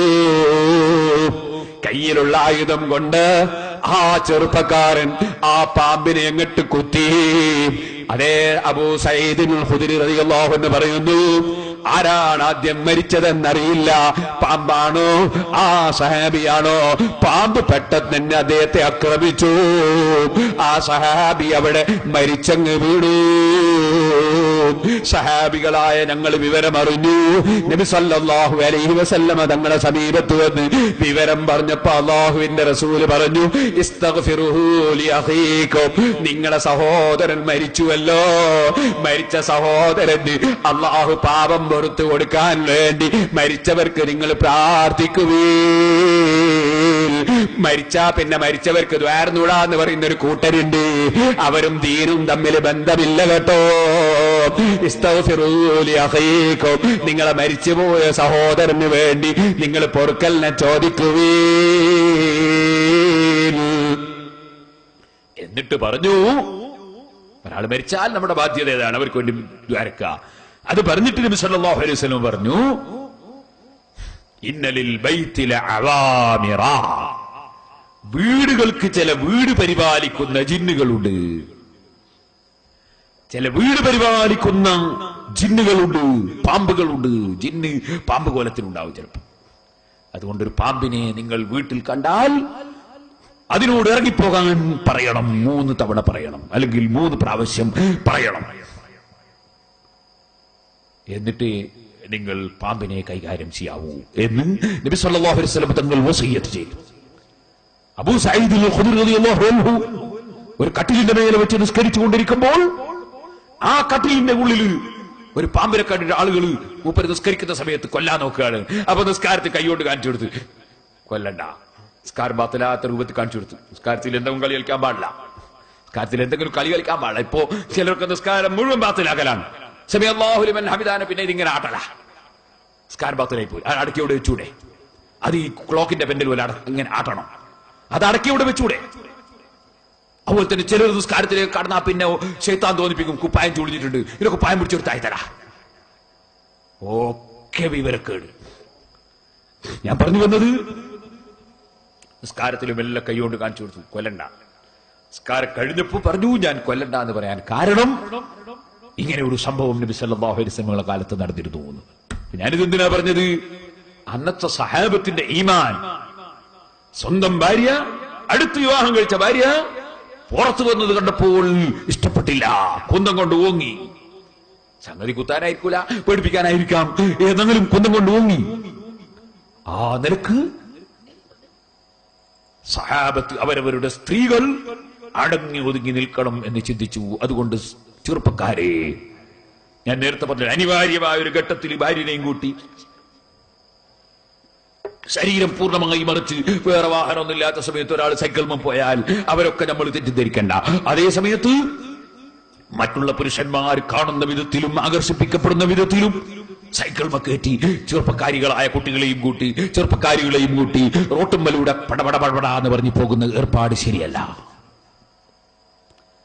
ഇതുപോലെ ഞാൻ പറയട്ടെ സഹോദരന്മാരെ, നമ്മൾ അള്ളാഹു കൽപ്പിച്ചതൊക്കെ എടുക്കണം, അള്ളാഹു വിരോധിച്ചതൊക്കെ ഒഴിക്കണം. അള്ളാഹു തന്ന നാവ് കൊണ്ട് അനാവശ്യം പറയരുത്, ചീത്ത പറയരുത്, തെറി പറയരുത്, ദിക്റ് ചൊല്ലണം, സലാത്ത് ചൊല്ലണം. ആരോടും അസൂയ ഉണ്ടായിരുന്നു. വല്ലാത്തൊരു രോഗമാണ് അസൂയ. ഞാൻ പിന്നെ അത് കണ്ണൂരിൽ നിന്ന് പ്രസംഗിക്കുമ്പോൾ ഞാൻ പറഞ്ഞു, കുറെ ആളുകൾ ഇങ്ങനെ കാറിൽ പോകുന്നു. ഞാൻ പറഞ്ഞു, കാറിൽ പോകുന്നത് കാണുമ്പോൾ ബസ്സിൽ പോകുന്ന ആളുകൾ ദ്വാരക്കണം, പഠിച്ചവനെ കാറിൽ ഇനിയും കുറെ ആളുകൾ പോകാൻ അവസരം ഉണ്ടാണോ എന്ന് ദ്വാരക്കണം. അതെന്തിനാണെന്ന് ചോദിച്ചു. ഞാൻ പറഞ്ഞു, എന്നാ ബസ്സിൽ അത്ര തിരക്ക് കുറയൂലേ? ബസ് പോകുന്നവർക്ക് അത്ര തിരക്ക് കുറഞ്ഞിട്ടില്ല. കുറെ ആൾ കാറിൽ പോയാൽ ബസ്സിൽ അത്രയും തിരക്ക് കുറഞ്ഞില്ലേ? അതേസമയത്ത് ബസ് പോകുമ്പോൾ കാറിൽ പോകുന്നവനോട് അസൂയ തോന്നരുത്, കാറിൽ പോകുന്നവന് എയറോപ്ലെയിനിൽ പോകുന്നവനോട് അസൂയ തോന്നരുത്.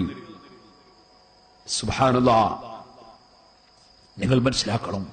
നമ്മളെ തൊട്ടടുത്തൊരു വീട്ടുകാരൻ, അയാൾ വലിയ പണക്കാരനായി വലിയ പുരണ്ടാക്കി ഒരുപാട് എസ്റ്റേറ്റും ബിൽഡിംഗും ഒക്കെ.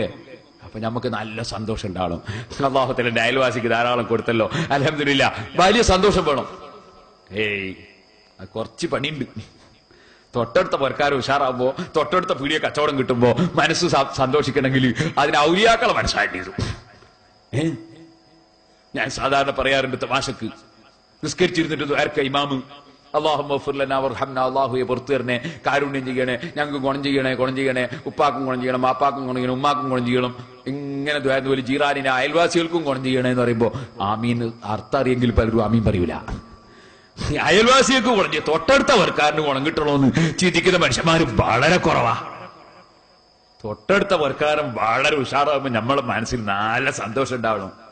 എന്തിനാ വലിയാരെ അവൻ ഉഷാറാകുന്ന നമുക്ക് സന്തോഷം, നമുക്ക് സന്തോഷം. അയാളെടുത്ത് ധാരാളം ഉണ്ടെങ്കിൽ അയാളോട് പിരിവാങ്ങിട്ട് നമുക്ക് മദ്രസ നടത്തിക്കൂടെ, നമുക്ക് പള്ളി നടത്തിക്കൂടെ? അങ്ങനെ പള്ളിക്ക് മദ്രസൊക്കെ അയാളെടുത്ത് കിട്ടണേ, അയാളെടുത്ത് ഉണ്ടാണ്ടേ? കലത്തിലില്ലാതെ വിളമ്പാൻ കഴിയുമോ?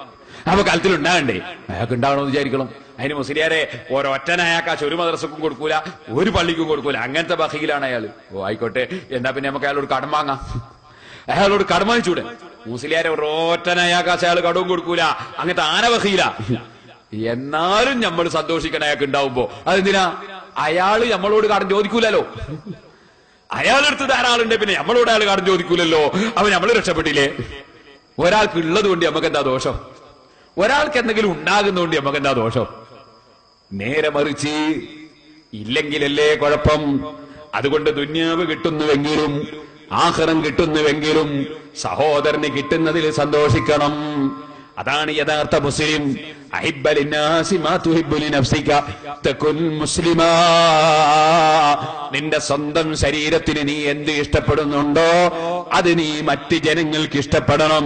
അപ്പോഴാണ് നീ മുസ്ലിം ആകുന്നതെന്ന് മുഹമ്മദുർ റസൂലുള്ളാഹി സല്ലല്ലാഹു അലൈഹി വസല്ലം തങ്ങളുടെ പ്രസ്താവന. നിന്റെ സ്വന്തം നഫ്സിന് നിനക്ക് എന്താ ഇഷ്ടോ? നിന്റെ കടയിൽ നല്ല കച്ചവടം ഉണ്ടാവും, എന്നാ മറ്റോന്റെ കടയിൽ ഉണ്ടാവുമ്പോൾ സന്തോഷിക്കണം. എന്റെ മക്കളൊക്കെ നന്നാണ്, എന്നാ ബാക്കിയുള്ളവന്റെ മക്കളും നന്നാണ്. ഞാൻ നല്ല ആരോഗ്യം ഉണ്ടാകും, എന്നാ മറ്റുള്ളവർക്കും ആരോഗ്യം ഉണ്ടാവണം. എനിക്ക് ധാരാളം കൃഷി വേണം, എന്നാ മറ്റുള്ളവർക്കും വേണം. എനിക്ക് ധാരാളം ഇൽമു വേണം, എന്നാ ബാക്കിയുള്ളവർക്കും വേണം. നിനക്കെന്ത് ഇഷ്ടപ്പെടുന്നോ അത് നീ മറ്റുള്ളവർക്ക് ഇഷ്ടപ്പെടും. അപ്പോഴാണ് മുസ്ലിം ആകുന്നത്. നേരെ മറിച്ച് സങ്കുചിത മനസ്ഥിതി.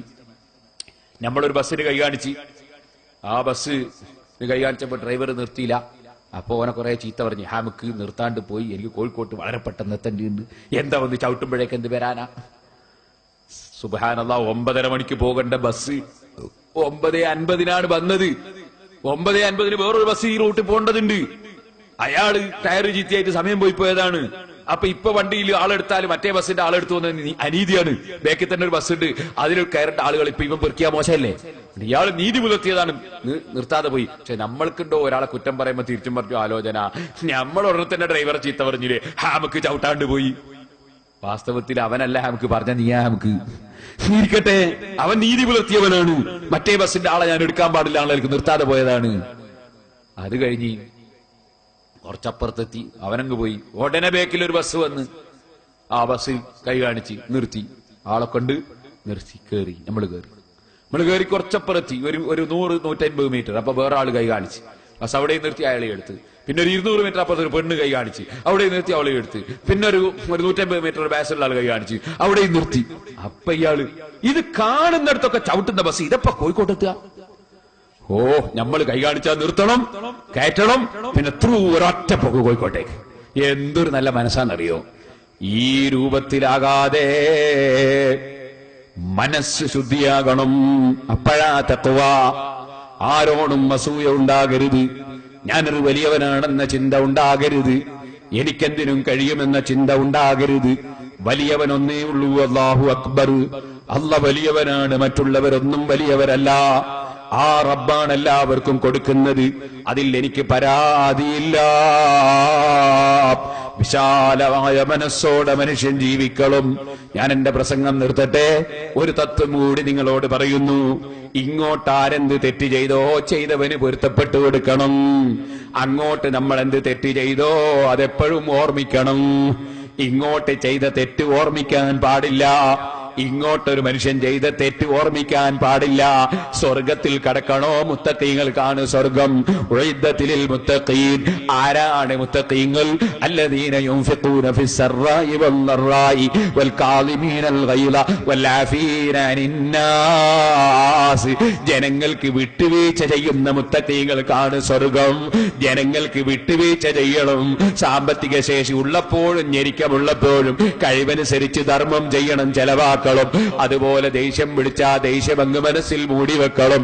ദേഷ്യം പ്രകടിപ്പിക്കരുത്, ചീത്ത പറയരുത്, തെറി പറയരുത്, കല്ലെടുത്തെറിയരുത്, കൂക്ക് വിളിക്കരുത്, വികാരം പ്രകടിപ്പിക്കരുത്, അതാ പ്രകോപനമുണ്ടാക്കരുത്, തീവ്രവാദിയാകരുത്.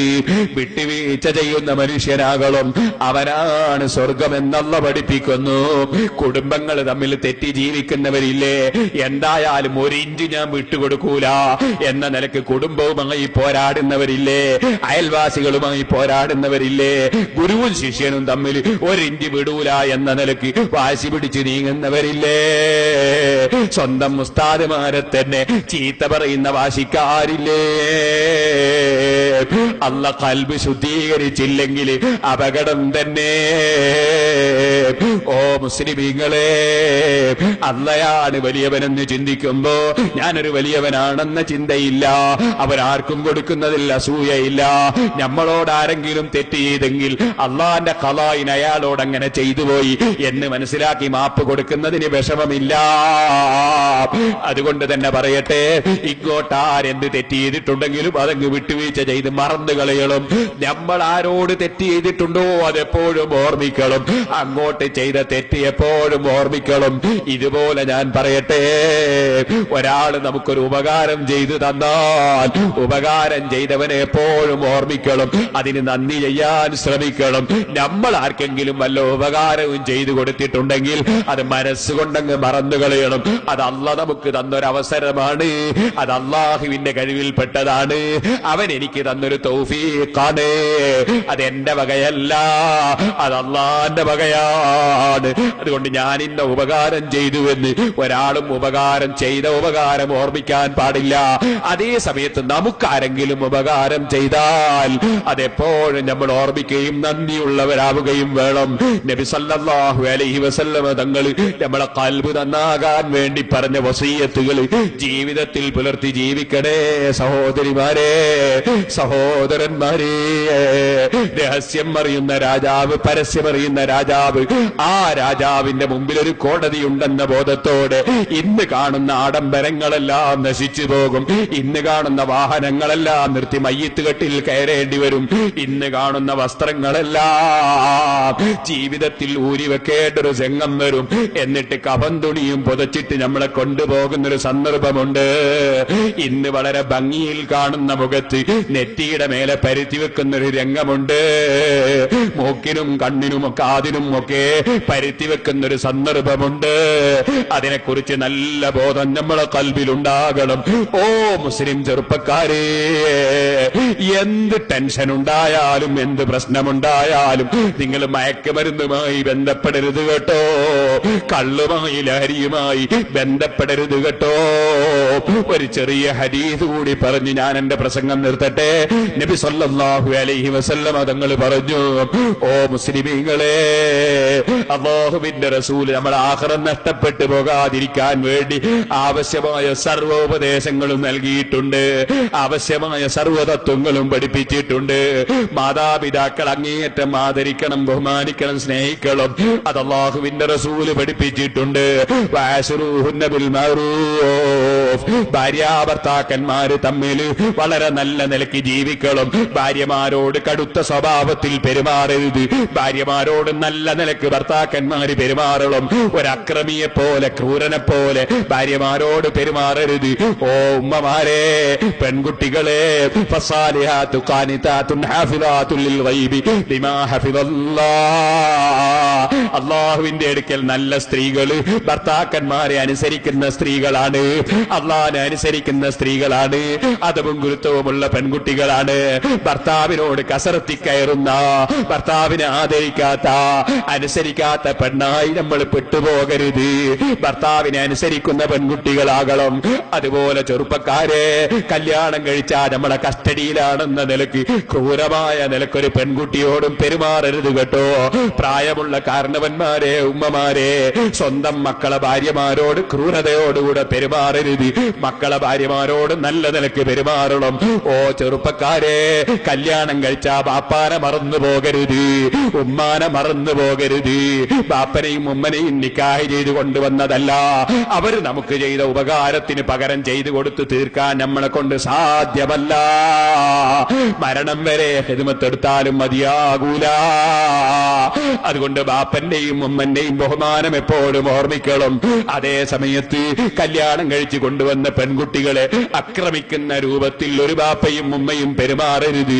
നമ്മളെല്ലാം അല്ലാഹുവിലേക്ക് മടങ്ങുന്നവരാണെന്ന ബോധം വേണം. അല്ലാഹ് നമ്മളെ ഖൽബ് കാണുന്നുണ്ട്. അല്ലാഹ് നമ്മളെ വാക്ക് കേൾക്കുന്നുണ്ട്. അല്ലാഹ് നമ്മളെ പ്രവൃത്തി കാണുന്നുണ്ട്. അവൻ രഹസ്യമറിയുന്നുണ്ട്, പരസ്യം ലക്ഷ്യമറിയുന്നുണ്ട്. ആ ചിന്ത ജീവിതത്തിന്റെ സർവരംഗത്തും വേണം. അന്യപെണ്ണിന്റെ മുഖത്തേക്ക് നോക്കിയിട്ട് രസിക്കരുത്. അതേ, അന്യ സ്ത്രീയുമായി ഓ ചെറുപ്പക്കാരാ, നിന്റെ മൊബൈൽ ഫോണില് അന്യപെണ്ണിന്റെ നമ്പറും വാങ്ങി വെച്ചിട്ട് നീ അവളെ വിളിച്ച് സംസാരിക്കരുത്. പെൺകുട്ടികളെ, അന്യപുരുഷന്റെ മൊബൈൽ ഫോൺ നമ്പർ വാങ്ങി നിങ്ങൾ അവരെ വിളിക്കരുത്. വിളിച്ചാൽ നിങ്ങൾ ഉത്തരം ചെയ്യരുത്. നിങ്ങൾ ഓർത്തോളം നിങ്ങളുടെ രഹസ്യവും പരസ്യവും അറിയുന്ന റബ്ബിനെ കുറിച്ചുള്ള ബോധത്തോടെ ജീവിക്കണം. ഇനി ഞാൻ പറയട്ടെ, എന്ത് ടെൻഷൻ വന്നാലും അലാ ബിദിക്രില്ലാഹി തത്മഇന്നുൽ ഖുലൂബ്, സർവ സമാധാനത്തിനും മാനദണ്ഡം അല്ലാഹുവിലുള്ള സ്മരണയാണ് കേട്ടോ, ദിക്റാണ് കേട്ടോ. ഞാൻ ഈ അടുത്ത് UAE പോയപ്പോ ഒരു ചെറുപ്പക്കാരൻ എന്നെ വിളിച്ചു. അദ്ദേഹത്തെ എനിക്ക് ഓർമ്മയില്ല. ഞാൻ ഒരു സ്ഥലത്തു നിന്ന് പ്രസംഗിച്ച് രാത്രി 1:30 മണിക്ക് കാറിൽ കയറി 2:30 മണിക്ക് പ്രസംഗിക്കാൻ വേറൊരു സ്ഥലത്തേക്ക് പോവുകയാണ്. രാത്രി 2:30 മണിക്ക്. കാരണം റമദാനിൽ തീരെ ഉറങ്ങാതെ ജോലിയൊക്കെ എടുത്ത് അവസാനം വരുന്ന പാവപ്പെട്ട ജനങ്ങളുണ്ട്. അള്ളാഹു എല്ലാവർക്കും ബർക്കത്ത് ചെയ്യട്ടെ. അവർ സുബഹി വരെ ഓർക്കുഞ്ഞ് സുബഹി സ്കെച്ച് കുറച്ച് കിടക്കലാണ്. അവിടത്തേക്ക് പോകുമ്പോ തിരക്കിട്ട് പോകുമ്പോ ഇയാൾ വിളിച്ചു. ചുറ്റിനോട് പറഞ്ഞു, ഉസ്താദേ, ഞാൻ നിങ്ങളെ കണ്ട് സംസാരിക്കണമെന്ന് വലിയ ആഗ്രഹത്തോടെ വന്നായിരുന്നു, നിങ്ങളെ തിരക്ക് കണ്ടിട്ട് സംസാരിക്കാൻ കഴിഞ്ഞില്ല എന്ന് പറഞ്ഞിട്ട് വിളിച്ചു. എന്നിട്ട് അദ്ദേഹം പറഞ്ഞു, ഏകദേശം കുറെ കൊല്ലങ്ങൾക്ക് മുമ്പ് അദ്ദേഹം പറഞ്ഞു, 2000 ഞാൻ എനിക്ക് തോന്നുന്നു, 2000 കാലത്ത് നിങ്ങൾ ഇവിടെ പ്രസംഗിക്കാൻ ഒരു ക്ലാസ് എടുക്കാൻ വന്നപ്പോൾ ഞാൻ ആ ക്ലാസ്സിലുണ്ടായിരുന്നു. ഞാനത് സാമ്പത്തികമായി വളരെ പ്രയാസപ്പെട്ട ഒരു സന്ദർഭമായിരുന്നു. അങ്ങനെ എനിക്ക് ഒരു നിവൃത്തിയില്ലാഞ്ഞിട്ട് ആത്മഹത്യ ചെയ്താലോ എന്ന് വരെ എന്റെ മനസ്സ് തോന്നിപ്പോയ ഒരു കാലം. ഞാൻ പറയുന്നു, ഒരിക്കലും അങ്ങനെ തോന്നാൻ പാടില്ല. ആത്മഹത്യ ചെയ്ത് ഖബറിൽ ചെന്ന ബിരിയാണി വെച്ച് കാത്തിട്ടുണ്ടോ? അല്ല, ആത്മഹത്യ ചെയ്യാന്ന് പറഞ്ഞാൽ ഏറ്റവും വലിയ തെറ്റും ചെയ്ത് മരിക്കാന്നോ? മരിക്കൽ സ്വാഭാവികമാണ്. ഏറ്റവും വലിയ തെറ്റും ചെയ്ത് മരിക്കാന്ന് അവനെ കാണും ഗതികെട്ടവൻ പിന്നെ ആരാണ്? സുബ്ഹാനല്ലാഹ്. ചെറുപ്പക്കാരൻ എന്നോട് പറഞ്ഞു, എന്നോട് എന്റെ സുഹൃത്തുക്കൾ പലരും പറഞ്ഞു, സമാധാനം കിട്ടണമെങ്കിൽ ലഹരി ഉപയോഗിക്കണം, സമാധാനം കിട്ടണമെങ്കിൽ ലഹരി ഉപയോഗിക്കണം. അൽഹംദുലില്ലാഹ്, ഞാൻ നിങ്ങളെ ക്ലാസ്സിൽ വന്ന സമയമായിരുന്നു. നിങ്ങളോട് ഞാൻ സങ്കടം പറഞ്ഞു, നിങ്ങൾ എനിക്കൊരു ദിക്ർ എഴുതി തന്നു, ഞാൻ ആ ദിക്ർ ചൊല്ലി.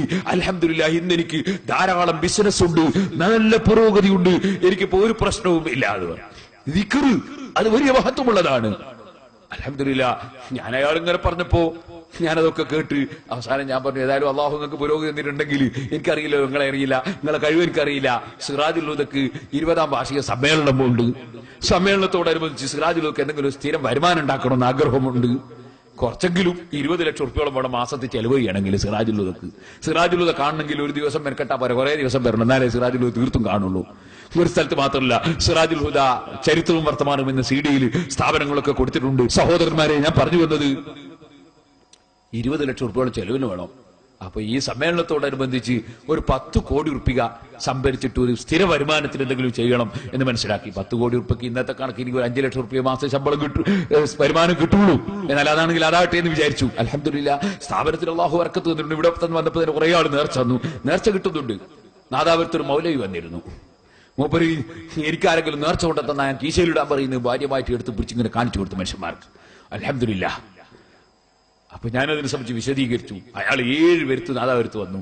അയാൾ ആദ്യം വരുന്ന സമയത്ത് 2 ലക്ഷം റുപ്യോളം നേർച്ച കിട്ടാറുണ്ടായിരുന്നു. അയാൾ 7 വരുത്ത് വന്നു പോയി. ഇപ്പൊ ഏകദേശം 7 ലക്ഷം റുപ്യോളം കിട്ടുന്നുണ്ട് മാസത്തിൽ. അൽഹംദുലില്ലാഹ്. 7 പ്രാവശ്യം അയാൾ വന്നു. 7 പ്രാവശ്യവും ഞാൻ മറുപടി പറഞ്ഞു. അവസാനം എന്റെ CD ഇറങ്ങി, സത്യത്തിന്റെ മുന്നേറ്റം, സലഫിയുടെ പിന്മാറ്റം. അള്ളാഹ് അങ്ങനെയെന്ന് എന്റെ മനസ്സിൽ തോന്നിപ്പിച്ച് പേര് കൊടുക്കാൻ. പിന്നെ ഇതുവരെ പിന്മാറിയതായിട്ട് ഞാൻ മനസ്സിലാകും. പിന്നെ ഇതുവരെ അങ്ങ് വന്നിട്ടില്ല. ഏതോ ആകട്ടെ, ഈ നിലക്ക് 7 ലക്ഷം റുപ്യോളം നേർച്ച കിട്ടുന്നുണ്ട്. പക്ഷെ അതുകൊണ്ടൊന്നും മതിയാവൂല.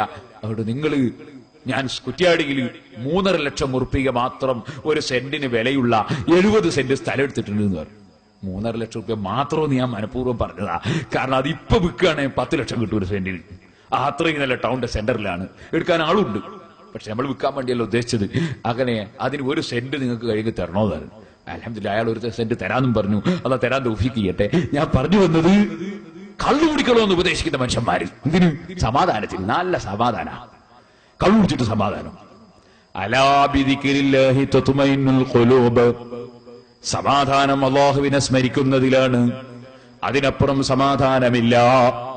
അതുകൊണ്ട് മുസ്ലിമീങ്ങളെ, ചെറുപ്പക്കാരെ, എന്ത് പ്രശ്നം വന്നാലും നിങ്ങൾ കള്ള് ലഹരി ചിന്തിക്കരുത് കേട്ടോ.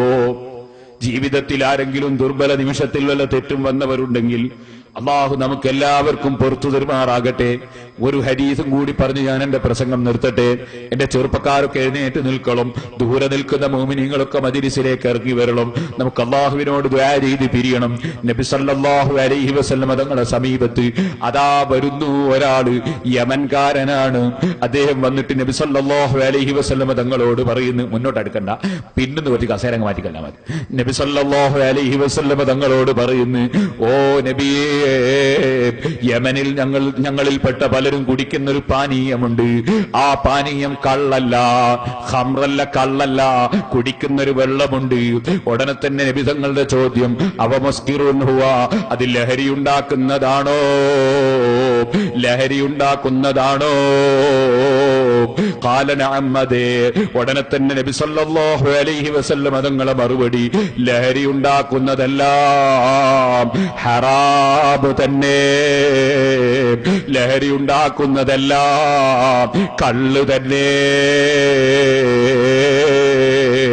ലഹരിയുള്ള സാധനം വല്ലവനും കുടിച്ചാൽ, ലഹരി ഉണ്ടാകുന്ന വസ്തു വല്ലവനും കുടിച്ചാൽ, നബി സല്ലല്ലാഹു അലൈഹി വസല്ലം തങ്ങൾ പറയാണ്, ഹഖ്ഖുൻ അലല്ലാഹ്, അല്ലാഹ് ഏറ്റെടുത്തൊരു കടപ്പാടാണ്, ബാധ്യതയാണ്.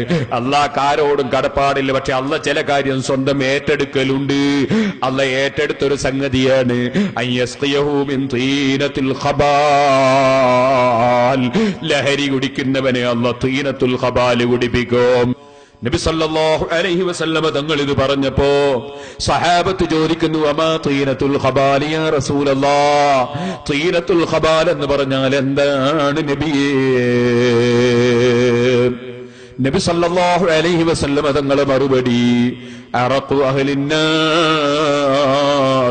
ഔ സാറത്തു അഹ്ലിന്നാർ,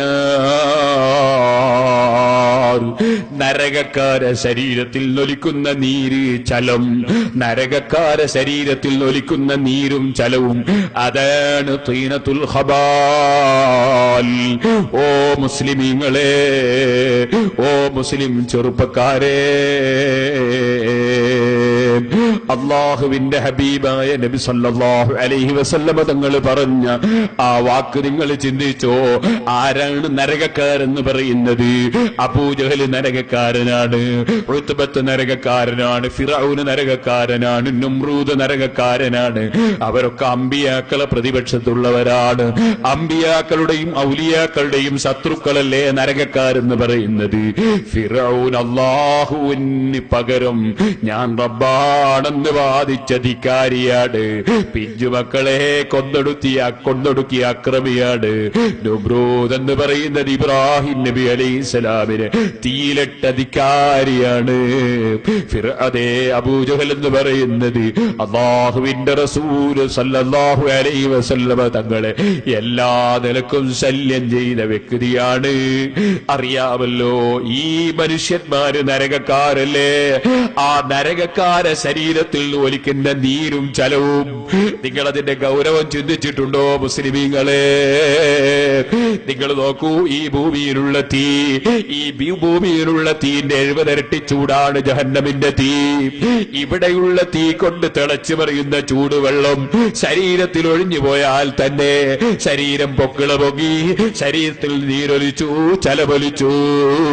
എങ്കിൽ ഇവിടെയുള്ള തീന്റെ 70 ഇരട്ടി ചൂടുള്ള തീ, ആ തീയിലേക്ക് അതാ ലക്ഷണം കെട്ട ഫിർഔൻ പോയി വീഴുമ്പോൾ, നമ്രൂദ് വീഴുമ്പോൾ, അബൂജഹൽ വീഴുമ്പോൾ, അവരെ ശരീരം മുഴുക്കെ പൊക്കിള പൊക്കിയിട്ട് അതിന്റെ ഉള്ളിൽ നിന്ന് ചലമൊലിക്കുമ്പോ, നീരൊലിക്കുമ്പോ അത് നക്കേണ്ടി വരിക എന്ന് പറഞ്ഞാൽ, അത് കുടിക്കേണ്ടി വരിക എന്ന് പറഞ്ഞാൽ, അതുപോലെ ഗതികെട്ടവൻ വേറെയുണ്ടോ? അതുകൊണ്ട് മുസ്ലിം ചെറുപ്പക്കാരെ, ജീവിതത്തിൽ എന്ത് പ്രശ്നം വന്നാലും ഒരിക്കലും നീ ലഹരി ചിന്തിക്കല്ല കേട്ടോ, കള്ളു ചിന്തിക്കല്ല കേട്ടോ, ബ്രാൻഡിയും വിസ്കിയും ബാറും ബീറും ചിന്തിക്കല്ല കേട്ടോ. അള്ളാഹുവിങ്കലേക്കൊരു യാത്രയുണ്ടെന്ന ബോധത്തോടെ, എല്ലാ പവറും നശിക്കുന്ന ഒരു ദിവസമുണ്ടെന്ന ബോധത്തോടെ നമ്മൾ അള്ളാഹുവിലേക്ക് മനസ്സ് തിരിച്ച് ജീവിക്കണം. അല്ല നമ്മളെ രഹസ്യമറിയുന്നു, പരസ്യമറിയുന്നു. ആ റബ്ബിലേക്ക് തൗബ ചെയ്ത് ജീവിക്കണം. എപ്പോഴും മാപ്പ് പറഞ്ഞുകൊണ്ടേ ഇരിക്കണം. അള്ളാഹുവിനോട് മാപ്പ് പറഞ്ഞുകൊണ്ടേ ഇരിക്കണം. ഈ പാവപ്പെട്ട ഞാനിവിടെ വന്നപ്പോ ഇവിടെയുള്ള പ്രവർത്തകന്മാർ ഞങ്ങൾക്കൊരു വഅദ് പറയണമെന്ന് ആവശ്യപ്പെട്ടു. ആരോടും വഅദ് പറയാൻ ഈ പാവപ്പെട്ടവൻ അർഹതയില്ല. ഈ സദസ്സിൽ ഏറ്റവും കൂടുതൽ എന്റെ റബ്ബിനോട് മാപ്പ് ചോദിക്കേണ്ട പാപി ഞാൻ തന്നെയാണെന്ന് ഞാൻ കരുതണം. അതുപോലെ നിങ്ങൾ ഓരോരുത്തരും കരുതണം. അല്ലാഹു ജല്ല ജലാലുഹു ജീവിതത്തിൽ വന്ന സർവ്വ പാപങ്ങളും പൊറുത്ത് നമ്മെ ശുദ്ധീകരിക്കട്ടെ. നമ്മളെ അല്ലാഹു തആല നന്നാക്കി തരട്ടെ. അല്ലാഹു ജല്ല ജലാലുഹു കിബ്റില്ലാതെ, അസൂയയില്ലാതെ, വൈരാഗ്യമില്ലാതെ, വിദ്വേഷമില്ലാതെ ഖൽബ് വളരെ ശുദ്ധിയായ നിലക്ക് നമുക്ക് അല്ലാഹു തന്ന അവയവങ്ങളും ശരീരവും മനസ്സും അല്ലാഹുവിലേക്ക് തിരിച്ച് തഖ്വയോടെ സുന്നത്ത് ജമാഅത്തിൽ അടിയുറച്ച് ജീവിച്ച് മരിക്കാൻ നമുക്ക് അല്ലാഹു ഭാഗ്യം നൽകട്ടെ. നമ്മുടെ ദുആക്ക് അല്ലാഹു തആല ഉത്തരം നൽകട്ടെ.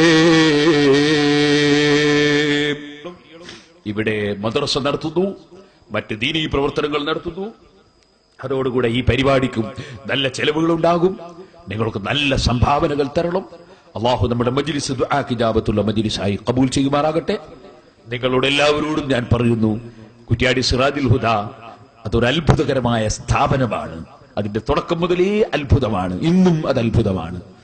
ആ മഹത്തായ സ്ഥാപനത്തിന്റെ 20ാം വാർഷിക സമ്മേളനം ഉണ്ട്. പച്ചയായി വലിയ മഹാന്മാരുടെ മക്ബറ 1964 പച്ചയായി പറിച്ചു നീക്കി തകർത്ത പ്രദേശം, സുന്നത്ത് ജമാഅത്തിന്റെ പള്ളികളും മദ്രസകളും ഒക്കെ സുന്നത്ത് ജമാഅത്തിന്റെ വിരോധികൾ കൈയടക്കി ഭരിച്ച പ്രദേശം, പണ്ഡിതന്മാര് തലപ്പാവ് ധരിച്ചു പോകുമ്പോൾ കൂക്ക് വിളിക്കുകയും തലപ്പാവ് തട്ടിത്തെറിപ്പിക്കുകയും ചെയ്ത പ്രദേശം. അൽഹംദുലില്ലാഹ്, അല്ലാഹുവിന്റെ തൗഫീഖ് കൊണ്ട്, ഉസ്താദുമാരുടെ പൊരുത്തവും ദുആയും ബർക്കത്തും കൊണ്ട് ഓലഷെഡ് കെട്ടി തുടങ്ങിയ ആ സ്ഥാപനം ഇപ്പോൾ അതിന്റെ കീഴിൽ 50ഓളം പള്ളി നിർമ്മിച്ചു. അതുപോലെ തന്നെ 25 മദ്രസ സ്ഥാപിച്ചു. അതിന്റെ കീഴിൽ ദഅവാ കോളേജ്, അറബി കോളേജ്, അതുപോലെ സയൻസ് കോളേജ്, അങ്ങനെ തുടങ്ങിയിട്ടുള്ള ഒരുപാട് സ്ഥാപനങ്ങൾ അല്ലാഹു സുബ്ഹാനഹു വ തആല തന്നു. 8 ഇംഗ്ലീഷ് മീഡിയം സ്കൂളുകൾ ആരംഭിച്ചു. എല്ലാ സ്കൂളിലും എത്തി കുട്ടികൾക്ക് ഫ്രീ ആയിട്ട് വിദ്യാഭ്യാസം ഇംഗ്ലീഷ് മീഡിയം സ്കൂളിൽ കൊടുക്കുന്നു. അതുപോലെ തന്നെ വനിതാ കോളേജ് ഇപ്പോൾ ബിൽഡിംഗിന്റെ പണി നടക്കുന്നു. അങ്ങനെ തുടങ്ങി അൽഹംദുലില്ലാഹ് സിറാജുൽ ഹുദയുടെ നേരിൽ തന്നെ കീഴിലുള്ള സ്ഥാപനങ്ങൾ 25 സ്ഥാപനങ്ങൾ 32ഓളം കെട്ടിടങ്ങളിലായി 8 കേന്ദ്രങ്ങൾ 8 പ്രദേശങ്ങളിലായി അല്ലാഹു തആല തന്നിട്ടുണ്ട്. പള്ളിയും മദ്രസയും കൂടാതെ തന്നെ ഇപ്പോഴും അതിന്റെ പ്രവർത്തനങ്ങൾ ഇങ്ങനെ നടന്നുകൊണ്ടിരിക്കുന്നു. വിദേശത്തും സ്വദേശത്തുമുള്ള എത്രയോ മുഅ്മിനീങ്ങൾ അതിനുവേണ്ടി സഹായിക്കുന്നവരുണ്ട്, പ്രവർത്തിക്കുന്നവരുണ്ട്. ഞാൻ തന്നെ ഇവിടെ ഇന്ന് നേരം വെളുത്തപ്പോഴും എന്റെ അടുക്കൽ നമ്മുടെ മൂസ മുസ്ലിയാർ വന്നു. ഈ ഒളവട്ടൂരിലും പരിസരങ്ങളിലുള്ള എത്രയോ ആളുകൾ വിദേശ രാജ്യങ്ങളിൽ, പ്രത്യേകിച്ച് സൗദി അറേബ്യയിലും മറ്റും ആ സ്ഥാപനത്തെ സഹായിക്കുന്നവരുണ്ട്, സഹകരിക്കുന്നവർ ഉണ്ട്. ഞാനിവിടെ വന്നപ്പോൾ എന്റെ മുന്നിൽ തന്നെ സിറാജുൽ ഹുദ എന്ന് വലിയ അക്ഷരത്തിൽ എഴുതി വെച്ചിട്ടുണ്ട്. ഞാൻ നിങ്ങളോട് അല്ലാഹു അവർക്കൊക്കെ പ്രതിഫലം നൽകുമാറാകട്ടെ. എല്ലാ സ്ഥലത്തും സിറാജുൽ ഹുദയുടെ സമ്മേളന പ്രചരണം നടത്തണം. അത് മാത്രം പോരാ, മലപ്പുറം ജില്ലയിൽ ഇഹ്യാഉസ് സുന്നയുടെ സമ്മേളനം ഒതുക്കുങ്ങലിലുണ്ട്, മജ്മഈന്റെ സമ്മേളനം വെട്ടിച്ചിറയിലുണ്ട്, ജാമിഅ സയ്യിദിയുടെ സമ്മേളനം കാസർഗോഡുണ്ട്, മഖറിന്റെ സമ്മേളനം ശേഷം വരുന്നുണ്ട്, ഹിക്കമിയുടെ സമ്മേളനം വേറെ വരുന്നുണ്ട്, അതുപോലെ ഹസനിയുടെ സമ്മേളനം പാലക്കാട്ടുണ്ട്. നമ്മുടെ സുന്നത്ത് ജമാഅത്തിന്റെ എല്ലാ സ്ഥാപനങ്ങളെയും സഹായിക്കണം, എല്ലാ പ്രവർത്തനങ്ങളിലും സഹകരിക്കണം. സുന്നത്ത് ജമാഅത്തിൽ വിശ്വസിക്കുന്നവരൊക്കെ ഒരൊറ്റ ഖൽബായി അല്ലാഹുവിന്റെ പൊരുത്തം മാത്രം ലക്ഷ്യം വെച്ചുകൊണ്ട് ഇഖ്ലാസോടെ പ്രവർത്തിക്കണം. നിങ്ങൾ ഈ ഭാഗത്തൊക്കെ സിറാജുൽ ഹുദയുടെ പ്രചരണ പ്രവർത്തനങ്ങൾ നിങ്ങൾ നടത്തണം. നിങ്ങളൊക്കെ ഏതായാലും സിറാജുൽ ഹുദയിൽ വരും എനിക്കറിയാം. അതേസമയത്ത് വരാൻ വേണ്ടി ഞാൻ ക്ഷണിക്കുന്നില്ല, വരുത്താൻ വേണ്ടി ക്ഷണിക്കുകയാണ്. നിങ്ങളൊക്കെ എല്ലാവരെയും വരുത്തണം, എല്ലാവർക്കും പരിചയപ്പെടുത്തണം എന്ന് ഞാൻ പ്രത്യേകമായി പറയുന്നു. നിങ്ങളൊക്കെ ഏതായാലും വരും എന്ന നിലക്ക് വീട്ടുകാരെ ക്ഷണിക്കലില്ലല്ലോ. അതുകൊണ്ട് നിങ്ങളെ വീട്ടുകാരെ പോലെ കണ്ടിട്ട് നിങ്ങളെ ക്ഷണിക്കുന്നില്ല, ക്ഷണിക്കാൻ വേണ്ടി ഏൽപ്പിക്കുകയാണ്.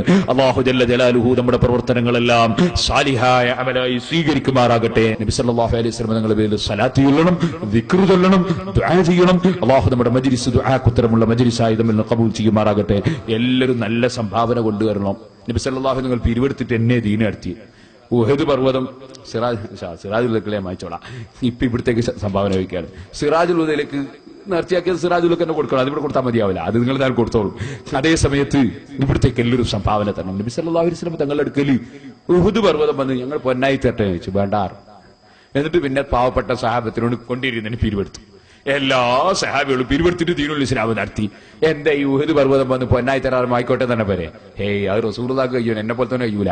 അപ്പൊ ഖിയാമത്ത് നാൾ വരെ ഇവിടെ ദീന് നിലനിൽക്കണമെങ്കിൽ നബി സല്ലല്ലാഹു അലൈഹി വസല്ലം അനന്തരക്കാരായ ആലിമീങ്ങൾക്ക് അവർക്ക് ദീന് നിലനിർത്തിക്കൊണ്ടുപോകണമെങ്കിൽ സാധുക്കളോട് പിരിവെടുക്കണം, മോമിനികളോട് പിരിവെടുക്കണം. അതിൽ അല്ലാഹുവിന്റെ റസൂൽ പിരിവെടുത്തിട്ട് പഠിപ്പിച്ചു വന്നു. സ്വർണമായി തരാന്ന് പർവ്വതം പറയുമ്പോൾ വേണ്ട എന്ന് പറയും. എന്നിട്ട് പിരിവെടുത്തു. ആര് പിരിവെടുത്തിട്ടാണ് നബി സല്ലല്ലാഹു അലൈഹി വസല്ലം ദീൻ നടത്തിയത്. അതുകൊണ്ട് നമ്മളൊക്കെ നന്നായിട്ട് സംഭാവന കൊടുക്കണം. ഞാനിപ്പോ വരുമ്പോ ശൂന്യല്ലാത്തൊരു മൗലവിന്റെ പ്രസംഗം ഞാൻ ലാപ്ടോപ്പിൽ വെച്ചിങ്ങനെ കേട്ടു. ഞാൻ കേട്ടിട്ട് നിങ്ങളാരും കേൾക്കാൻ പോണ്ട. അത് നിങ്ങൾക്ക് ചിലപ്പോൾ ഹറാമായിരിക്കും, എനിക്കത് വുജൂബായിരിക്കും. ഇപ്പൊ പറഞ്ഞു കുടുങ്ങിപ്പോട്ടല്ലോ, അള്ളാന്റെ ഒക്കെ കുടുങ്ങണ്ടാച്ച് പറഞ്ഞാണ്. നിങ്ങൾക്ക് ചിലപ്പോൾ ഹറാമാകും, എനിക്കത് വുജൂബാകും. അങ്ങനെയാണ്. ഒരു കുഷ്ഠരോഗിന്റെ അടുത്ത് ഒരു സാധാരണക്കാരൻ പോയിട്ട്, അല്ലെങ്കിൽ മറ്റൊരു പകർച്ചവ്യാധി ഉള്ളവന്റെ അടുക്കൽ സാധാരണക്കാരൻ പോയിട്ട് ഇങ്ങനെ നിൽക്കുമ്പോൾ ഡോക്ടർ പറയും നിങ്ങൾ അവിടെ പോണ്ട, കാരണം നിങ്ങൾക്കും കൂടി രോഗം പകരണ്ട. ഡോക്ടർക്ക് വെറുപ്പുണ്ടായിരുന്നല്ല. അതേസമയത്ത് അപ്പൊ ഡോക്ടർ സൂചി വെക്കാൻ പോകുന്നുണ്ടല്ലോ, അത് നിങ്ങൾ നോക്കണ്ട. ഡോക്ടർക്ക് പോലും നിർബന്ധമാണ്. ഡോക്ടർ പോലും നിർബന്ധമാണ്. അയാൾക്ക് അതിന്റെ മരുന്നും അറിയാം, അയാൾക്ക് അതിന് പുരട്ടേണ്ട മരുന്നും അറിയാം, കുടിക്കേണ്ട മരുന്നും അറിയാം. അതേസമയത്ത് അല്ലാത്തവന് പോയി ആ രോഗം വന്നിട്ട് പറഞ്ഞിട്ട് കാര്യമില്ല. ശരീരത്തിന് മുറിവേറ്റാൽ ഒരു നിലക്ക് ഉണങ്ങിയില്ലെങ്കിലും മരിക്കുന്നതോടെ പരിഹരിച്ചു. ആത്മാവിന് മുറിവേറ്റാൽ, ഈമാനിന് മുറിവേറ്റാൽ മരിക്കുന്നതോടുകൂടി അതിന്റെ പ്രശ്നം തുടങ്ങുകയാണ്. അപ്പം ഈമാനിന് മുറിവേൽക്കുന്നതാണ് ഏറ്റവും ഭയപ്പെടേണ്ടത്, ശരീരത്തിന് മുറിവേൽക്കുന്നതല്ല.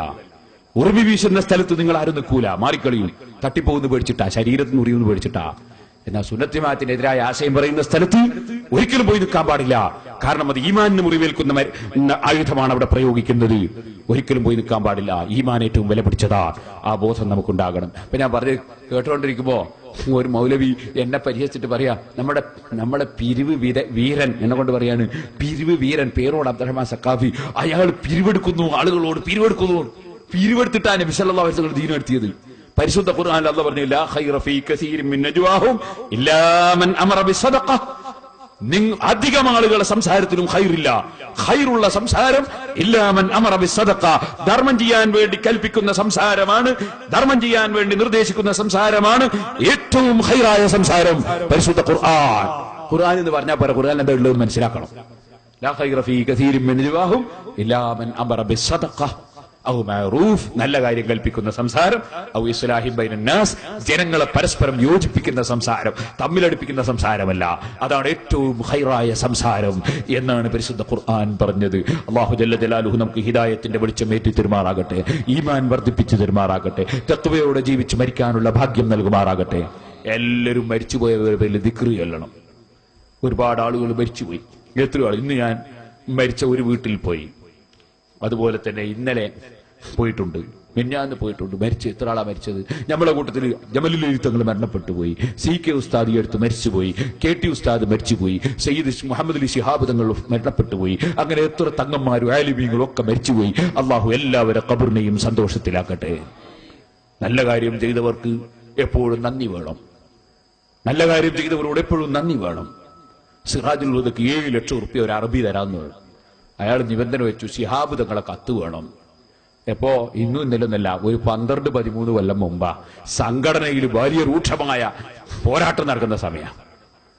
ഞാൻ ധൈര്യത്തോടെ പാണക്കാട് പോയി, തങ്ങളെടുത്ത് ഒരാളെയും കൂട്ടിട്ട് പോയി, ഇവർക്ക് അറിയുന്ന ഒരാളെയും കൂട്ടിട്ട് പോയി. തങ്ങളെ കത്തുണ്ടെങ്കിൽ 7 ലക്ഷം റുപ്യ ഒരു അറബി സിറാജുള്ളവർക്ക് ഒരു കത്ത് തരണത്. പ്രൈവറ്റ് ആയിട്ട് റൂമിൽ കൊണ്ടുപോയിട്ട് എന്നോട് ഒരൊറ്റ കുട്ടിക്ക് ഞാൻ കത്ത് കൊടുക്കാറില്ല, ഞാൻ പ്രസിഡന്റാണ് പല കമ്മിറ്റിന്റെ, അവർക്കും കൊടുക്കലില്ല, പക്ഷെ നിങ്ങൾക്ക് ഞാൻ കത്ത് തരാം.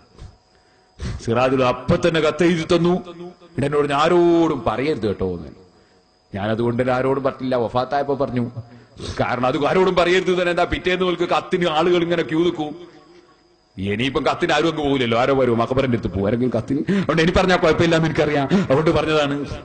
ഞാൻ പറഞ്ഞു വന്നത്, നല്ല കാര്യം ആര് ചെയ്താലും ഞാൻ നേരത്തെ പറഞ്ഞില്ലേ, നന്ദി വേണം. അതുകൊണ്ട് തന്നെ നമ്മളെപ്പോഴും സയ്യിദന്മാർക്കും ആലിമീങ്ങൾക്കും മോമിനിയും ഒക്കെ വേണ്ടി ദ്വാരക്കണം. അല്ലാഹു തആല നമ്മിൽ മരിച്ചുപോയ എല്ലാവരുടെ ഖബറിനെയും സന്തോഷത്തിലാക്കട്ടെ. അല്ലാഹു തആല നമ്മളെല്ലാവരെയും സാലിഹീങ്ങളിൽ പെടുത്തട്ടെ. എല്ലാവർക്കും അല്ലാഹു സുബ്ഹാനഹു വ തആല നല്ലവരായി ജീവിച്ച് നല്ലവരായി മരിക്കാനുള്ള തൗഫീഖ് നൽകുമാറാകട്ടെ.